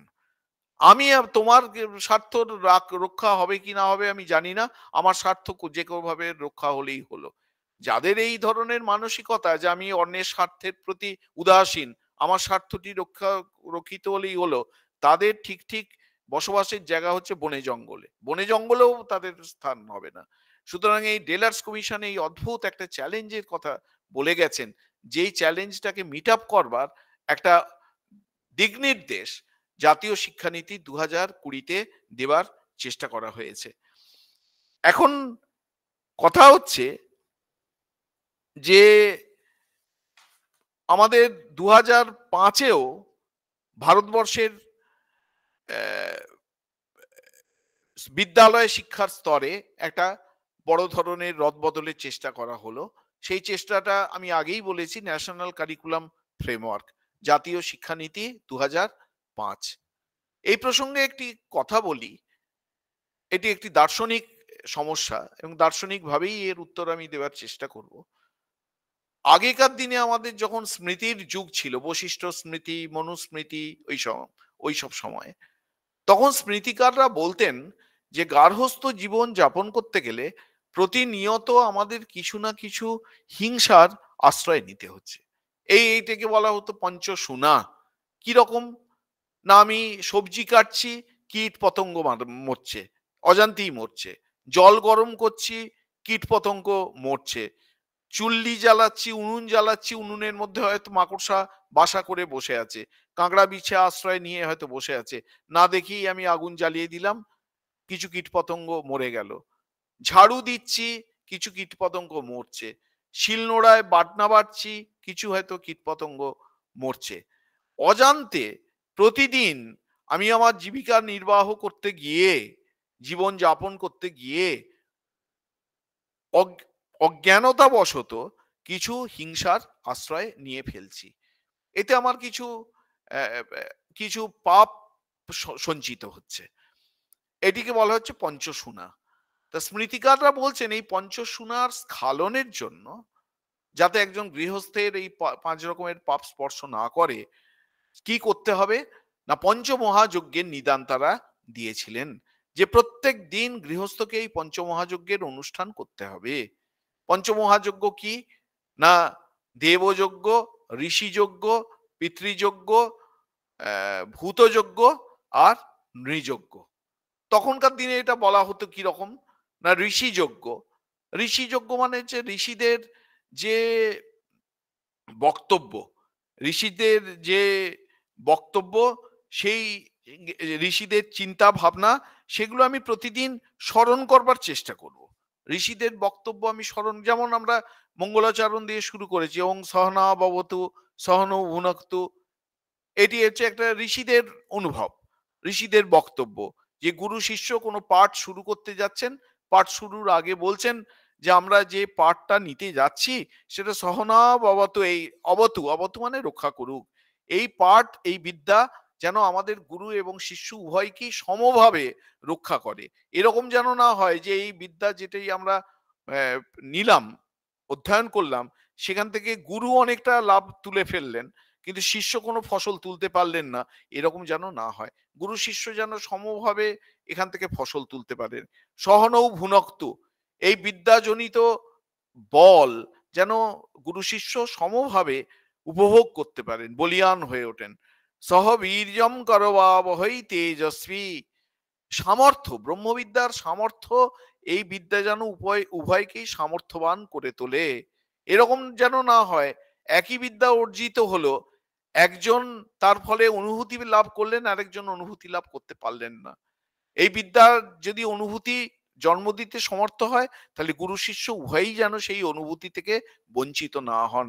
তেজস্বী না, তেজস্বী তেজস্বী না অধীতমস্তু মা বিদ্বিষাবহৈ, আমরা যেন গুরু শিষ্য উভয়কে কখনো বিদ্বেষ না করি। আধুনিক দিনে এর থেকে বড় প্রার্থনার কথা আমরা তো চিন্তাই করতে পারি না। এখনকার যে প্রেক্ষিত শিক্ষাঙ্গনের যা কিছু আমরা দেখি, যে হতে পারে যে গুরুর মধ্যে কিছু ত্রুটি আছে, শিষ্য যেন সেই জন্য তাকে বিদ্বেষ না করেন। একইভাবে শিষ্যের মধ্যে, ছাত্রের মধ্যে কিছু লিমিটেশন থাকতে পারে, কিন্তু তার জন্যে গুরুর যেন শিষ্যের প্রতি কোনো বিদ্বেষ ভাব না থাকে। গুরু শিষ্য কেউ যেন কাউকে বিদ্বেষ না করেন, কেউ কারোর প্রতি বিদ্বেষ ভাব পোষণ না করেন। তা এটি হচ্ছে একটা একটা একটা ঋষিদের অনুভূতি এটি। এবার প্রতিদিন যদি আমি এটা চ্যান্টিং করি, এর অর্থ অনুধাবন করবার চেষ্টা করি, অর্থ অনুভব করবার চেষ্টা করি, তাহলে সেটি ঋষিযোগ্য। আরেকটি মন্ত্র আমরা মঙ্গলাচরণে বলেছিলাম, এইগুলো সব হচ্ছে ব্রহ্মবিদ্যা অর্জনের ক্ষেত্রে প্রথমেই এই সব মন্ত্র উচ্চারণ করা হয়। আপ্যায়ন্তু মমাঙ্গানি, ব্রহ্মবিদ্যা মানে হচ্ছে আমি দেহ নই, আমি মন নই, আমি বুদ্ধি নই, আমি এর পারে অতীন্দ্রিয় এক সত্তা, আমি সর্বব্যাপী, সর্বানুস্যূত। কিন্তু এইটি অনুভব করতে আমরা করব শরীরটাকে অস্বীকার করে নয়। আমার শরীর যেন আপ্যায়ন্তু মমাঙ্গানি, আমার অঙ্গসমূহ যেন পরিপুষ্টি লাভ করে। ধরে ধরে বলা হচ্ছে কোন কোন অঙ্গ: বাক প্রাণশ্চক্ষুঃ, শ্রোত্রম অথো বলম, আমার বাক, আমার প্রাণ, আমার চক্ষু, আমার কর্ণ, আমার প্রাণ শক্তি। কেন? না সর্বম ব্রহ্মোপনিষদম, এই সমস্ত ইন্দ্রিয় সহযোগে ইন্দ্রিয় যদি পরিপুষ্ট হয়, আমি অনুভব করব যে এই সমস্ত ইন্দ্রিয়ই হচ্ছে ব্রহ্মেরই এক একটি প্রকাশ। এই সমস্ত ইন্দ্রিয় আমার ব্রহ্মানুভূতির পথের প্রতিবন্ধক হবে না, বরঞ্চ সহায়ক হবে। যদি এই ইন্দ্রিয়গুলো পরিপুষ্ট হয়, আমার পালোয়ান হতে হবে না। পালোয়ান হওয়ার জন্য এই প্রার্থনা করা হচ্ছে না, কিন্তু প্রার্থনাটা করা হচ্ছে আমার ইন্দ্রিয়গুলো যদি সতেজ, সবল, সক্রিয় হয়, এগুলি আমার ব্রহ্মানুভূতির পথে প্রতিবন্ধকতা সৃষ্টি করবেই না, বরঞ্চ এগুলি আমার ব্রহ্মানুভূতির পথের সহায়ক হবে, পরিচায়ক হবে। এই জন্য সর্বম ব্রহ্মোপনিষদম মাহম ব্রহ্ম নিরাকুর্যাম মা ব্রহ্ম নিরাকরোত অনিরাকরণমস্তু অনিরাকরণম মে অস্তু। আমার স্মৃতিযোগ শক্তি যাতে সবল হয়, আমি যেন ব্রহ্মকে ভুলে না যাই, ব্রহ্ম যেন আমাকে অস্বীকার না করেন, ব্রহ্মবস্তু যেন আমাকে ভুলে না যান। অর্থাৎ আমরা যে অভিন্ন, এই অনুভূতি থেকে আমি যেন কখনো চ্যুত না হই। তারপরে তারপরে অনিরাকরণমস্তু অনিরাকরণম মে অস্তু তদাত্মনি নিরতে য় উপনিষৎসু ধর্মাঃ তে ময়ি সন্তু তে ময়ি সন্তু, দুবার বলা হচ্ছে। কি ব্যাকুলতা, ব্যাকুলতা নিয়ে দুবার বলা হচ্ছে। বলা হচ্ছে উপনিষদে যে সমস্ত ধর্মের কথা বলা হয়েছে, সত্য, অহিংসা, ব্রহ্মচর্য, অপরিগ্রহ, অচৌর্য, যে সমস্ত ধর্মের কথা বলা হয়েছে, সে ধর্ম, উপনিষদ প্রতিপাদ্য ধর্মগুলি যেন আমার মধ্যে পরিস্ফুট হোক, আমার মধ্যে ফুটে উঠুক, সেগুলি যেন আমার অনুভূতি লাভের পথের সহায়ক হোক। এই এই এই এইগুলো হচ্ছে ঋষি বাক্য। এই ঋষি বাক্যগুলো যদি আমি প্রত্যেকদিন প্রথম দিনে উচ্চারণ করব, আর প্রথম দিনেই আমার বিরাট একটা অনুভূতি হয়ে যাবে, এটি আশা করা ঠিক নয়। কিন্তু এই ঋষি বাক্যগুলি যদি প্রতিদিন আমি চর্চা করি, বাবা চর্চা করছেন, ছেলে ছোটবেলা থেকে শুনছে, ছেলের জীবন অন্যরকম হবে। যে ছেলে ছোটবেলা থেকে দেখে যে বাবা সকাল সন্ধে বসে ধ্যান করতে বসেন, বাবা সকাল সন্ধে ঋষিবাক্য স্মরণ করেন, সেই ছেলের ভবিষ্যৎ জীবন পরিবর্তিত হতে বাধ্য। আমরা অনেক অহেতুক করি যে কই ছেলেটা মানুষ হচ্ছে না। আমি কি সেরকম জীবন যাপন করেছি যে আমার ছেলে আমাকে দেখে উদ্বুদ্ধ হবে? এই জন্য ঋষিবাক্যের তাৎপর্য, এই ঋষিবাক্যের তাৎপর্য হচ্ছে এখানে এই ঋষিবাক্য স্মরণ করা, মনন করা, তাকে নিজের জীবনে ফুটিয়ে তোলবার চেষ্টা করা, এটি হচ্ছে ঋষিযজ্ঞ। সুতরাং এই যে 5টি অপরাধ, হিংসাজনিত অপরাধ, তার স্খালন হবে পঞ্চমহাযজ্ঞ করলে। তার প্রথম মহাযজ্ঞ হচ্ছে এই ঋষিযজ্ঞ। দ্বিতীয় ঋষিযজ্ঞ হচ্ছে দেবযজ্ঞ। স্বামীজি মাস্টার এজ এই সহিম, সেখানে সিস্টার নিবেদিতাকে অনেক পাতা জুড়ে, প্রায় 3-3.5 পাতা জুড়ে এই পঞ্চমহাযজ্ঞের কথা বলেছেন। স্বামীজি সেখানে বলেছেন যে এই পঞ্চমহাযজ্ঞ আগেকার দিনে এক রকমের ছিল, এখন সেই পঞ্চমহাযজ্ঞের নতুন যুগের প্রেক্ষিতে এই পঞ্চমহাযজ্ঞকে নতুন করে আমাদের চিন্তা ভাবনা করে স্কুল লেভেলে ইমপ্লিমেন্ট করতে হবে। একবারে ক্যাটেগরিক্যালি স্বামীজি এই কথাটি বলেছেন সিস্টার নিবেদিতাকে। যেমন দেবযজ্ঞ, আগেকার দিনে আমরা মনে করতাম কি যে দেবতার উদ্দেশ্যে যজ্ঞ করা, দেবতাকে পূজা করা, এই হচ্ছে দেবযজ্ঞ। এখন যদি আমরা চিন্তা করি দেবতা কারা, পরিষ্কার তো দেবতা কারা বলাই আছে। বায়ু হচ্ছে দেবতা, অগ্নি হচ্ছে দেবতা, আকাশ হচ্ছে দেবতা, ভূমি বা পৃথিবী হচ্ছে দেবতা, দশদিকপাল রয়েছেন, এসব হচ্ছে এই যে প্রকৃতির এক একটি উপাদান, এরাই তো দেবতা, এরা প্রত্যক্ষ দেবতা। এদের থেকে দেবতার আলাদা দেবতা কোথায় আমরা পাবো? কিন্তু এই দেবতাদের কি আমরা করছি? আমাদের সর্বশক্তি প্রয়োগ করে শব্দ দূষণ করে চলেছি, সর্বশক্তি প্রয়োগ করে বায়ু দূষণ করে চলেছি, সর্বশক্তি প্রয়োগ করে মৃত্তিকা দূষণ করে চলেছি, সর্বশক্তি প্রয়োগ করে জল দূষণ করে চলেছি। এইদিকে ঘরে আমরা প্রতিদিন ঠাকুরের ওপর এক গাদা গাদা করে ফুল চড়াচ্ছি, আর বাসি ফুল আমরা তো দেখতে পাই যখন বালি ব্রিজের ওপর দিয়ে যাই, যে তারা বালি ব্রিজে গাড়ি নিয়ে যাচ্ছেন, হয়তো মাঝখানে ঠিক গিয়ে গাড়িটি থামালেন, গেটটি খুলে নেবে, ওই এক গাদা প্লাস্টিকের মধ্যে পচা ফুল বেলপাতা রয়েছে, নিয়ে গিয়ে গঙ্গার মাঝখানে ফেলে দিলেন। তাই এই পূজার কি সার্থকতা কি? প্রত্যক্ষ দেবতা যে জল, নদী, আকাশ, বায়ু, তাদের দূষিত করছি আর অর্চা বিগ্রহে পূজা করছি, এই পূজায় কোনো তো ফল নেই। সুতরাং দেবযজ্ঞ মানে হচ্ছে প্রকৃতির উপাদান স্বরূপ যে প্রত্যক্ষ দেবতা আমাদের চারপাশে রয়েছেন, তাদের আমি যাতে দূষিত না হয়, বিকৃত না হয়, দূষিত, সেই জন্য আমি কি চেষ্টা করছি, তবে সেটি ঠিক ঠিক দেবযজ্ঞ হবে। তারপরে হচ্ছে পিতৃযজ্ঞ। পিতৃযজ্ঞ হচ্ছে আগেকার দিনে ছিল যে পিণ্ডদান করা, এখনো মহালয়ার দিন তর্পণ করা হয়, এগুলো সব পিতৃযজ্ঞ। তার থেকেও বড় কথা হচ্ছে আমি আমার নিজের বংশ পরিচয় কি ভালো করে জানি। আমার বাড়ির শিশুটি সে কি আমার সে তার নিজের জেঠুর নাম জানে, সে তার দাদুর নাম জানে, সে তিন পুরুষের অন্তত সাত পুরুষ আট পুরুষ না হোক, তিন পুরুষের নাম কি জানে? একবার আমার ব্যক্তিগতভাবে সুযোগ হয়েছিল হল্যান্ড যাওয়ার। সেখানে গিয়ে সেখানকার শিক্ষা ব্যবস্থা দেখে মানে খুব বিস্মিত হয়েছিলাম। ছোট্টবেলা থেকে তাদের শেখানো হয় যে তুমি তোমার পরিবারের যে ইতিহাস তোমার বাবার কাছ থেকে জানবে, তোমার দাদুর কাছ থেকে জানবে, তোমার পরিবারের যদি বয়স্ক কেউ থাকেন তাদের কাছ থেকে জানবে এবং সেসব লিখবে, লিখে এনে জমা দেবে। এইগুলো সব হচ্ছে family history, local history, regional history, এবং এই হিস্ট্রি, এই regional history, local history, family history, these need to be connected with the national stream of history. জাতীয় ইতিহাসের সঙ্গে এগুলি যুক্ত হবে।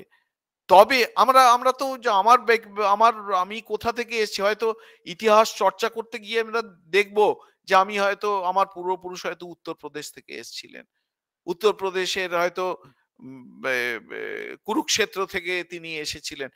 আমার শিহরণ হবে যখন আমি আমার প্রাচীন বংশ পরিচয় জানবো। নিজের এই বংশ পরিচয় জানা মানে হচ্ছে নিজের পিতৃপুরুষকে শ্রদ্ধা জানানো। কেবলমাত্র কার্তিক মাসে মাথায় বাড়ির ছাদে আকাশ প্রদীপ জানিয়েই পিতৃপুরুষকে শ্রদ্ধা জানানো যায় না। কেবলমাত্র মহালয়ার দিনে তর্পণ করে কি পিণ্ডদান করেই পিতৃপুরুষকে শ্রদ্ধা জানানো যায় না। পিতৃপুরুষের সম্পর্কে আমাদের এই যে স্বাভাবিক সচেতনতা বিদ্যালয়ের স্তর থেকে শুরু হবে। শিক্ষকদের এ ব্যাপারে অগ্রণী হতে হবে, তবে এইটি পিতৃযজ্ঞ সার্থক হয়ে উঠবে। তারপরে হচ্ছে ভূতযজ্ঞ। ভূতযজ্ঞ মানে এটা এখনকার দিনে বাস্তুতন্ত্র ইত্যাদি ইত্যাদি মেনেই নেওয়া হয়েছে যে আমারও যেমন বেঁচে থাকার অধিকার আছে, তেমন এন্ডেঞ্জার্ড যে সমস্ত প্রাণীকুল, গাছপালা, উদ্ভিদ জগতের সমস্ত সদস্য, প্রাণী জগতের সদস্য, পতঙ্গ জগতের সদস্য, প্রত্যেকের বেঁচে থাকার অধিকার রয়েছে। আগেকার দিনে আমাদের ছিল যে ওই খেতে বসে তাকে প্রাণায়াম স্পাহা, অপানায় স্পাহা ইত্যাদি করে এই করতে হতো, যে পাতের পাশে একটুখানি ভাত, একটুখানি ডাল, একটুখানি তরকারি, পিঁপড়ে এসে খাবে। প্রাচীন কেউ কেউ এখনো আছেন, দেখলে দেখা যাবে, খুঁজলে দেখা যাবে তেল মাখার আগে এক ফোঁটা তেল কানে দেওয়ার আগে মাটিতে দিচ্ছেন, পিঁপড়ে এসে সেই তেল খাবে। এই হচ্ছে ভূতযজ্ঞ। মানে একটা আমার আশপাশের যে প্রাণী জগৎ, উদ্ভিদ জগৎ, তার সঙ্গে একটা একটা একটা আত্মীয়তা স্থাপন। আত্মীয়তা স্থাপনের কারণটা কি? অভিন্নতার অনুভূতি। যে প্রাণের প্রবাহ আমার মধ্যে, যে প্রাণের প্রবাহ, সেই একই প্রাণের প্রবাহে জোয়ার উঠছে অসীমকালের জেহিল্লোলে, জোয়ার ভাটায় ভুবন দোলে, নাড়িতে মোর রক্তধারায় লেগেছে তার টান। একই প্রাণের প্রবাহ আমার মধ্যে, আপনার মধ্যে, প্রাণী জগতের মধ্যে, উদ্ভিদ জগতের মধ্যে, বিশ্ব প্রকৃতির মধ্যে একই প্রাণের প্রবাহ, একাত্মতার অনুভূতি। এই হচ্ছে ভূতযজ্ঞ। আর হচ্ছে নৃযজ্ঞ। নৃযজ্ঞের কথা তো আমরা জানি যে মানুষের পাশে মানুষ এসে দাঁড়াবে। এখনকার দিনে এই সচেতনতাটা একটু বেশি হয়েছে। বিশেষ করে আমরা করোনার সময় দেখেছি, করোনার যখন এই সমস্যা চলছে, ক্রাইসিস চলছে, কত পাড়ার মানুষজন মানুষের পাশে এসে সাধ্যমতো দাঁড়ানোর চেষ্টা করেছেন। এই সমস্তই হচ্ছে নৃযজ্ঞ। এখন এই 2005-এর যে ন্যাশনাল কারিকুলাম ফ্রেমওয়ার্ক, সেখানে কিন্তু এই টার্মগুলোকে ব্যবহার করা হয়নি। এই যজ্ঞ, দেবযজ্ঞ, ঋষিযজ্ঞ কি কনসেপ্টগুলোকে সব কটাকে নেওয়া হয়েছে। এবং আপনারা যদি 2020 জাতীয় শিক্ষানীতি দেখেন, দেখবেন এই সমস্ত কনসেপ্ট আছে হোলিস্টিক, এটাকেই বলা হচ্ছে হোলিস্টিক ডেভেলপমেন্ট। এই হোলিস্টিক ডেভেলপমেন্ট এই পঞ্চমহাযজ্ঞের অনুষ্ঠানের মধ্য দিয়ে হবে। টেকনিক্যাল টার্ম ব্যবহার করা হয়নি, কিন্তু এর বক্তব্য মর্মার্থ সম্পূর্ণভাবে গ্রহণ করা হয়েছে। তা এই জাতীয় শিক্ষানীতি এখানে বলা হচ্ছে যে আরেকটা আমাদের একটা ছিল আগেকার দিন, আমরাও যখন ছাত্র তখন আমরা দেখতাম ও কি নিয়ে পড়ে, ও সায়েন্স নিয়ে পড়ে, তুমি কি নিয়ে পড়ো না, তুমি আর্টস নিয়ে পড়ো। যে বলছে যে আমি আর্টস নিয়ে পড়ি সে যেন একটু ইনফিরিয়রিটি কমপ্লেক্সে ভুগছে, যে আমি আর্টস নিয়ে পড়ি একটু বলতে ইনফিরিয়রিটি কমপ্লেক্সে ভুগছে। এখন কিন্তু এটা সমস্ত এই জাতীয় শিক্ষানীতি, নতুন শিক্ষানীতিতে ভেঙে চুরমার করে দেয়া হয়েছে। মেনে নেওয়া হচ্ছে যে যিনি ম্যাথামেটিক্স নিয়ে পড়ছেন, যিনি পদার্থবিজ্ঞান নিয়ে পড়ছেন, যিনি সায়েন্সের জিওলজি নিয়ে পড়ছেন, তারও দার্শনিক যুক্তি, দার্শনিক ভাবনা এর সঙ্গে পরিচিত হওয়ার, পরিচয় ঘটার একটা প্রয়োজন রয়েছে। তারপর আরেকটি কথা, এই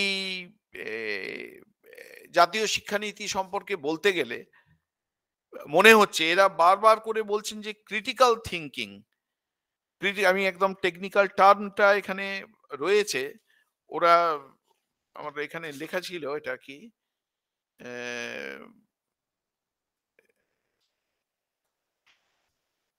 experiential critical thinking and emphasizing experiential learning, critical thinking and emphasizing experiential learning, এইটির কথাই জাতীয় শিক্ষানীতিতে বলছে। and critical thinking R experiential learning দুটি যে কথা, ক্রিটিক্যাল থিঙ্কিং মানেটা কি? ক্রিটিক্যাল থিঙ্কিং 1931 সালে চন্দননগরে থাকতেন চারুচন্দ্র রায়, বিখ্যাত মানুষ ছিলেন। তিনি একজন বিখ্যাত মানুষ, আরেকজন বিখ্যাত মানুষ কেসি ভট্টাচার্য, কৃষ্ণচন্দ্র ভট্টাচার্য, বিখ্যাত ফিলসফার, তিনি ডিপিআই হয়েছিলেন, দর্শনের প্রফেসর ছিলেন ক্যালকাটা ইউনিভার্সিটির। তার ছেলেও পরবর্তীকালে ক্যালকাটা ইউনিভার্সিটির ফিলসফির প্রফেসর ছিলেন এবং হেড অফ দি ডিপার্টমেন্ট ছিলেন ডক্টর কালিদাস ভট্টাচার্য। সেই কেসি ভট্টাচার্যকে একটা বক্তৃতা দেওয়ার জন্য চন্দননগরে আবেদন জানিয়েছিলেন, আহ্বান জানিয়েছিলেন 1931 সালে। সে বক্তৃতার বিষয় ছিল স্বরাজ ইন আইডিয়াস, মননে স্বরাজ। সেই বক্তৃতাতে কেসি ভট্টাচার্য বলছেন, এমন একদিন আসবে, আমি ট্রান্সলেট করে বলছি, এমন একদিন আসবে যেদিন ভারতবর্ষ রাজনৈতিক স্বাধীনতা পাবে, অর্থনৈতিক স্বাধীনতা পাবে, কিন্তু ভারতবর্ষের নাগরিক যদি কোনোদিন মননের জগতে, চিন্তার জগতে স্বাতন্ত্র্য অর্জন না করে, রাজনৈতিক স্বাধীনতা, অর্থনৈতিক স্বাধীনতা সমস্ত অর্থহীন হয়ে যাবে। মননের জগতে স্বাধীনতা, সেই জন্য মননের জগতে স্বাধীনতা আমাদের দরকার। মননের জগৎটা যেন পাশ্চাত্যের চিন্তার দ্বারা আচ্ছন্ন হয়ে না থাকে। তিনি অত্যন্ত দুঃখ করে কেসি ভট্টাচার্য বলছেন আমরা যখন রিসার্চ করছি, চিন্তার যে প্রকরণগুলো আমরা ব্যবহার করছি, টুলস, টেকনিক্স, প্রভার্বস, ইডিওলজিস, ইডিয়ামস, সমস্ত আমরা ধার করছি পাশ্চাত্যের কাছ থেকে। কেন এরকমটা হবে? আমরা এই আমাদের নিজস্ব, মানে আমি এমন একটা খেলায় নামবো যে খেলার নিয়ম কানুন সমস্ত অপোনেন্ট তৈরি করে দিয়েছে, সেই খেলায় আমাকে নামতে হবে। সেই খেলার নিয়ম কানুন এইসব তৈরির ক্ষেত্রে আমার কোনো ভূমিকা নেই। তাহলে এই স্বাধীনতা কিসের স্বাধীনতা? কেবলমাত্র আমরা কতগুলো জিনিস তৈরি করতে পারি, কেবলমাত্র নিজের ডেমোক্রেটিক একটা সিস্টেমকে চালাতে পারি, নিজের রাজাকে নিজে নির্বাচিত করতে পারি, এই স্বাধীনতা। কিন্তু আমার যে মননের জগৎটা যেন একটা পাশ্চাত্যের ছায়ার দ্বারা অভিভূত হয়ে রয়েছে, আচ্ছন্ন হয়ে রয়েছে, সে স্বাধীনতা তো কোনো স্বাধীনতাই নয়। আমি একদম সম্পূর্ণ স্বাধীনভাবে কি চিন্তা করতে পারি? সম্পূর্ণ ভারতীয় ভাবে কি চিন্তা, অনেকে কিন্তু এই কথাটা হয়তো অবজেকশন আমাকে দু একজন বলেছেন, মহারাজ চিন্তার জগতে ভারতীয় চিন্তা পাশ্চাত্য চিন্তা এটা আবার কি? ভারতীয় চিন্তা এইটাই হচ্ছে ভারতীয় চিন্তা এবং পাশ্চাত্য চিন্তার পার্থক্য। পাশ্চাত্যের চিন্তার ক্ষেত্রে সবাই নয় কিন্তু মূলত আমরা ধরে নিই ওটা হচ্ছে একটা পজিটিভিস্ট প্যারাডাইম। পজিটিভিস্ট প্যারাডাইমের কয়েকটা বেসিক অ্যাজাম্পশন রয়েছে, যে অ্যাজাম্পশন হচ্ছে যে this world is external to us, this world can be perceived, this world can be measured, this world can be experimented upon, this world can be predicted. এই যে জগৎটা, এই জগৎটাকে আমরা চোখ দিয়ে ইন্দ্রিয় দিয়ে মাপতে পারি, ইন্দ্রিয় দিয়ে মেপে এর ওপর পরীক্ষা নিরীক্ষা করতে পারি। এই ইন্দ্রিয় দিয়ে পরীক্ষা নিরীক্ষা করতে পারি বলেই এই সম্পর্কে আমরা ভবিষ্যৎবাণী করতে পারি। এইটি হচ্ছে একটা পজিটিভিস্ট প্যারাডাইম, এটা একটা দার্শনিক সংকট। এর ঠিক উল্টো দিকে দাঁড়িয়ে আছে পাশ্চাত্যেতেই এরকম মুভমেন্ট আছে, ইন্টারপ্রিটেটিভ প্যারাডাইম। তারা বলছেন সেখানে যে তুমি কিসের দাবি করছো যে এই জগৎটাকে একদম মাপবে বলছো? তোমার বিজ্ঞানের যে সূত্রগুলো, যেগুলো ইন্দ্রিয়লব্ধ জ্ঞানের উপর দাঁড়িয়েই এক সময় বিজ্ঞানের সূত্র তৈরি করা হয়েছে, বছর বছর তো চেঞ্জ হচ্ছে। আমার ব্যক্তিগতভাবে মনে আছে আমরা যখন ক্লাস 8-এ ওহমের সূত্র পড়েছিলাম, আর পরবর্তীকালে যখন আমি সরিষার হেডমাস্টার, তখন আমি দেখছি ওহমের যে সূত্র আমরা পড়েছিলাম পরবর্তীকালে সেই ওহমের সূত্র পাল্টে গেছে। আগের যে ওহমের সূত্র আর পরবর্তীকালের যে ওহমের সূত্র সব হচ্ছে ইন্দ্রিয়লব্ধ জ্ঞানের ওপর দাঁড়িয়ে সেই সূত্রগুলো নির্মিত হয়েছিল। সুতরাং আমাদের এখানে মেনে নিতেই হবে যে যেভাবে জগৎটাকে আমরা ব্যাখ্যা করতে চাইছি, মাপতে চাইছি, সে মাপা কখনোই সঠিক হতে পারে না। কারণ আমরা জানি এই চোখের সামনে এই যে পেনটাকে আমরা দেখছি, এই পেনের একটা মানসিক প্রতিরূপ আমার নার্ভাস সিস্টেম ভেতরে তৈরি করছে। সেখানে এই পেনের প্রতিরূপটা কিন্তু উল্টো, আবার আমার নার্ভাস সিস্টেম একটা জটিল প্রক্রিয়ার মধ্যে দিয়ে এটাকে সোজা করে নিচ্ছে। এই এত জটিল প্রসেসের মধ্যে দিয়ে এই পেনটা সম্পর্কে আমার একটা মানসিক ধারণা তৈরি হচ্ছে। অ্যাকচুয়াল যে পেন আর যে মানসিক প্রতিরূপ আমার ভেতরে তৈরি হচ্ছে, দুটো যে identical, who will give that guarantee? আমরা এই উত্তর দিতেই পারবো না। এই যে প্রশ্নটা তোলা, এই প্রশ্নটা কিন্তু সম্পূর্ণ ভারতীয় একটা চ্যালেঞ্জ। সুতরাং আমরা যখন বলি যে আমার মননের জগৎটা যেন সম্পূর্ণভাবে ভারতীয় হয়, অর্থাৎ এই চ্যালেঞ্জটা যেন আমার মধ্যে থাকে, এই চ্যালেঞ্জটা যেন আমরা রাখতে পারি, নিশ্চয়ই জগৎকে মাপবার আমরা চেষ্টা করব, কিন্তু সেটাই আলটিমেট। এই ইন্দ্রিয়গ্রাহ্য জগৎটাই একমাত্র রিয়েলিটি, এর বাইরে আর কিচ্ছু নেই, এর বাইরে আর কিছু পাবার নেই। এইটি যদি আমরা ভেবে বসি তাহলে এর থেকে বড় ভুল আর কিছুই হতে পারে না। সুতরাং এই ভারতীয়ত্বের সাধনা, ভারতীয় হয়ে ওঠার সাধনা, এটি হচ্ছে এই ন্যাশনাল কারিকুলাম ফ্রেমওয়ার্কের একটা খুব বড় দিক। এরা বারবার করে ন্যাশনাল নলেজ সিস্টেমের কথা বলছেন। ন্যাশনাল নলেজ সিস্টেম, আমরা ন্যাশনাল নলেজ সিস্টেম বলতে ওই কিছু আয়ুর্বেদিক গাছ, ভারতীয় ম্যাথমেটিক্স, বেদিক ম্যাথমেটিক্স, শুধু এইগুলোকে ভাবছি, কিন্তু এর পেছনে যে দর্শনটা আছে, দর্শনটা কি? দর্শনটা হচ্ছে, এক কথায় যদি আমাকে জিজ্ঞেস করা হয় যে দর্শনটা কি, এক কথায় বলছি যে রিয়েলিটি হচ্ছে একটা অতীন্দ্রিয় বস্তু, যেটাকে ঠিক ইন্দ্রিয় দিয়ে মাপা যায় না, সেটা ইন্দ্রিয়াতীত। এইটিকে আমাদের মেনে নিয়ে তবে জাতীয় শিক্ষানীতি, নতুন জাতীয় শিক্ষানীতি 2020, সেইটার যে স্পিরিটটা, সেই স্পিরিটটাকে আমরা বুঝতে পারবো। সুতরাং এখন আর এই নতুন যে জাতীয় শিক্ষানীতি আপনারা জানেন, সেই জাতীয় শিক্ষানীতিকে ধরে আমাদের রাজ্যর ক্ষেত্রেও একটা স্টেট এডুকেশন পলিসি তৈরি করা হয়েছে। সেখানে কারিকুলাম আর পেডাগজির ক্ষেত্রে যে খুব যে বড় ফারাক আছে এমনটা নয়। আমি বলবো যে জাতীয় শিক্ষানীতি 2020-ই কিছু ব্যবহারিক পথনির্দেশিকা এই আমাদের স্টেট এডুকেশন পলিসি 2023-র মধ্যে আছে। খুব বিরাট একদম পরিবর্তন, যে জাতীয় শিক্ষানীতি বলছে উত্তর দিকে যেতে, আর স্টেট এডুকেশন পলিসি 23 বলছে দক্ষিণ দিকে যেতে, এরকমটা নয়। যেমন একটা আমি উদাহরণ দিচ্ছি, ল্যাঙ্গুয়েজের ক্ষেত্রে, মিডিয়াম অফ ইনস্ট্রাকশনের ক্ষেত্রে জাতীয় শিক্ষানীতি বলছে যে the mother tongue or local language as the medium of instruction at least till grade 5. এটা রবীন্দ্রনাথ অনেক কাল আগে বলে গেছেন, মাতৃভাষায় মাতৃদুগ্ধ, নতুন কিছু কথা এগুলো নয়। কারণ আমরা আমরা আমরা দেখি যে বিখ্যাত বিখ্যাত ফিলসফার তার তো মাতৃভাষায় করেছে, মিশেল ফুকো, হাইডগার জার্মানি ভেবেছেন, ইমানুয়েল কান্ট, হ্যাঁ, আন্তোনিও গ্রামশি, তারপরে হচ্ছেন আমাদের গ্রামাটোলজি, অন গ্রামাটোলজি, ওটা কার আমি ভুলে গেলাম, আমাদের গায়ত্রী চক্রবর্তী স্পিভাক, যার ট্রান্সলেশন করেছেন ইংলিশে, দেরিদা, জাক দেরিদা,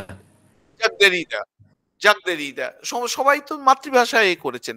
মাতৃভাষায় যত সহজে আমরা রিলেট করতে, কারণ মাতৃভাষা যত শক্তিশালী হবে, শ্রী অরবিন্দের শিক্ষা দর্শন আপনারা জানেন, সেখানে বলছেন যে vital education, mental education, psychic education, physical education, spiritual education, সেখানে মেন্টাল এডুকেশন, মানসিক শিক্ষা, একে শক্তিশালী করার জন্য শ্রী অরবিন্দ বলছেন যে অঙ্ক খুব ভালো করে শিখতে হবে।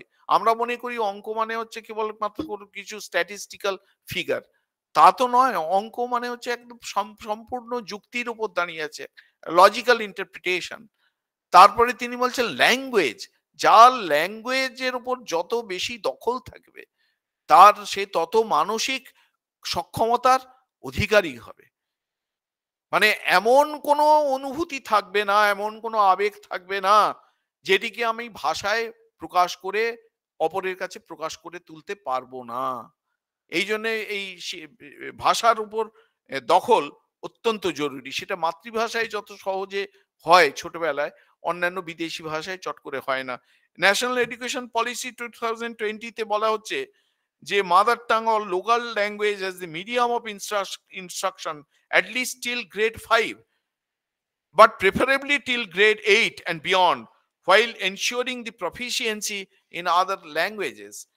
ওয়েস্ট বেঙ্গলের আমাদের যে স্টেট পলিসি, সেখানে বলা হচ্ছে 23 education policy likely supports this recommendation but with a specific emphasis on Bengali as the medium of instruction in early years. পার্থক্য কি হলো?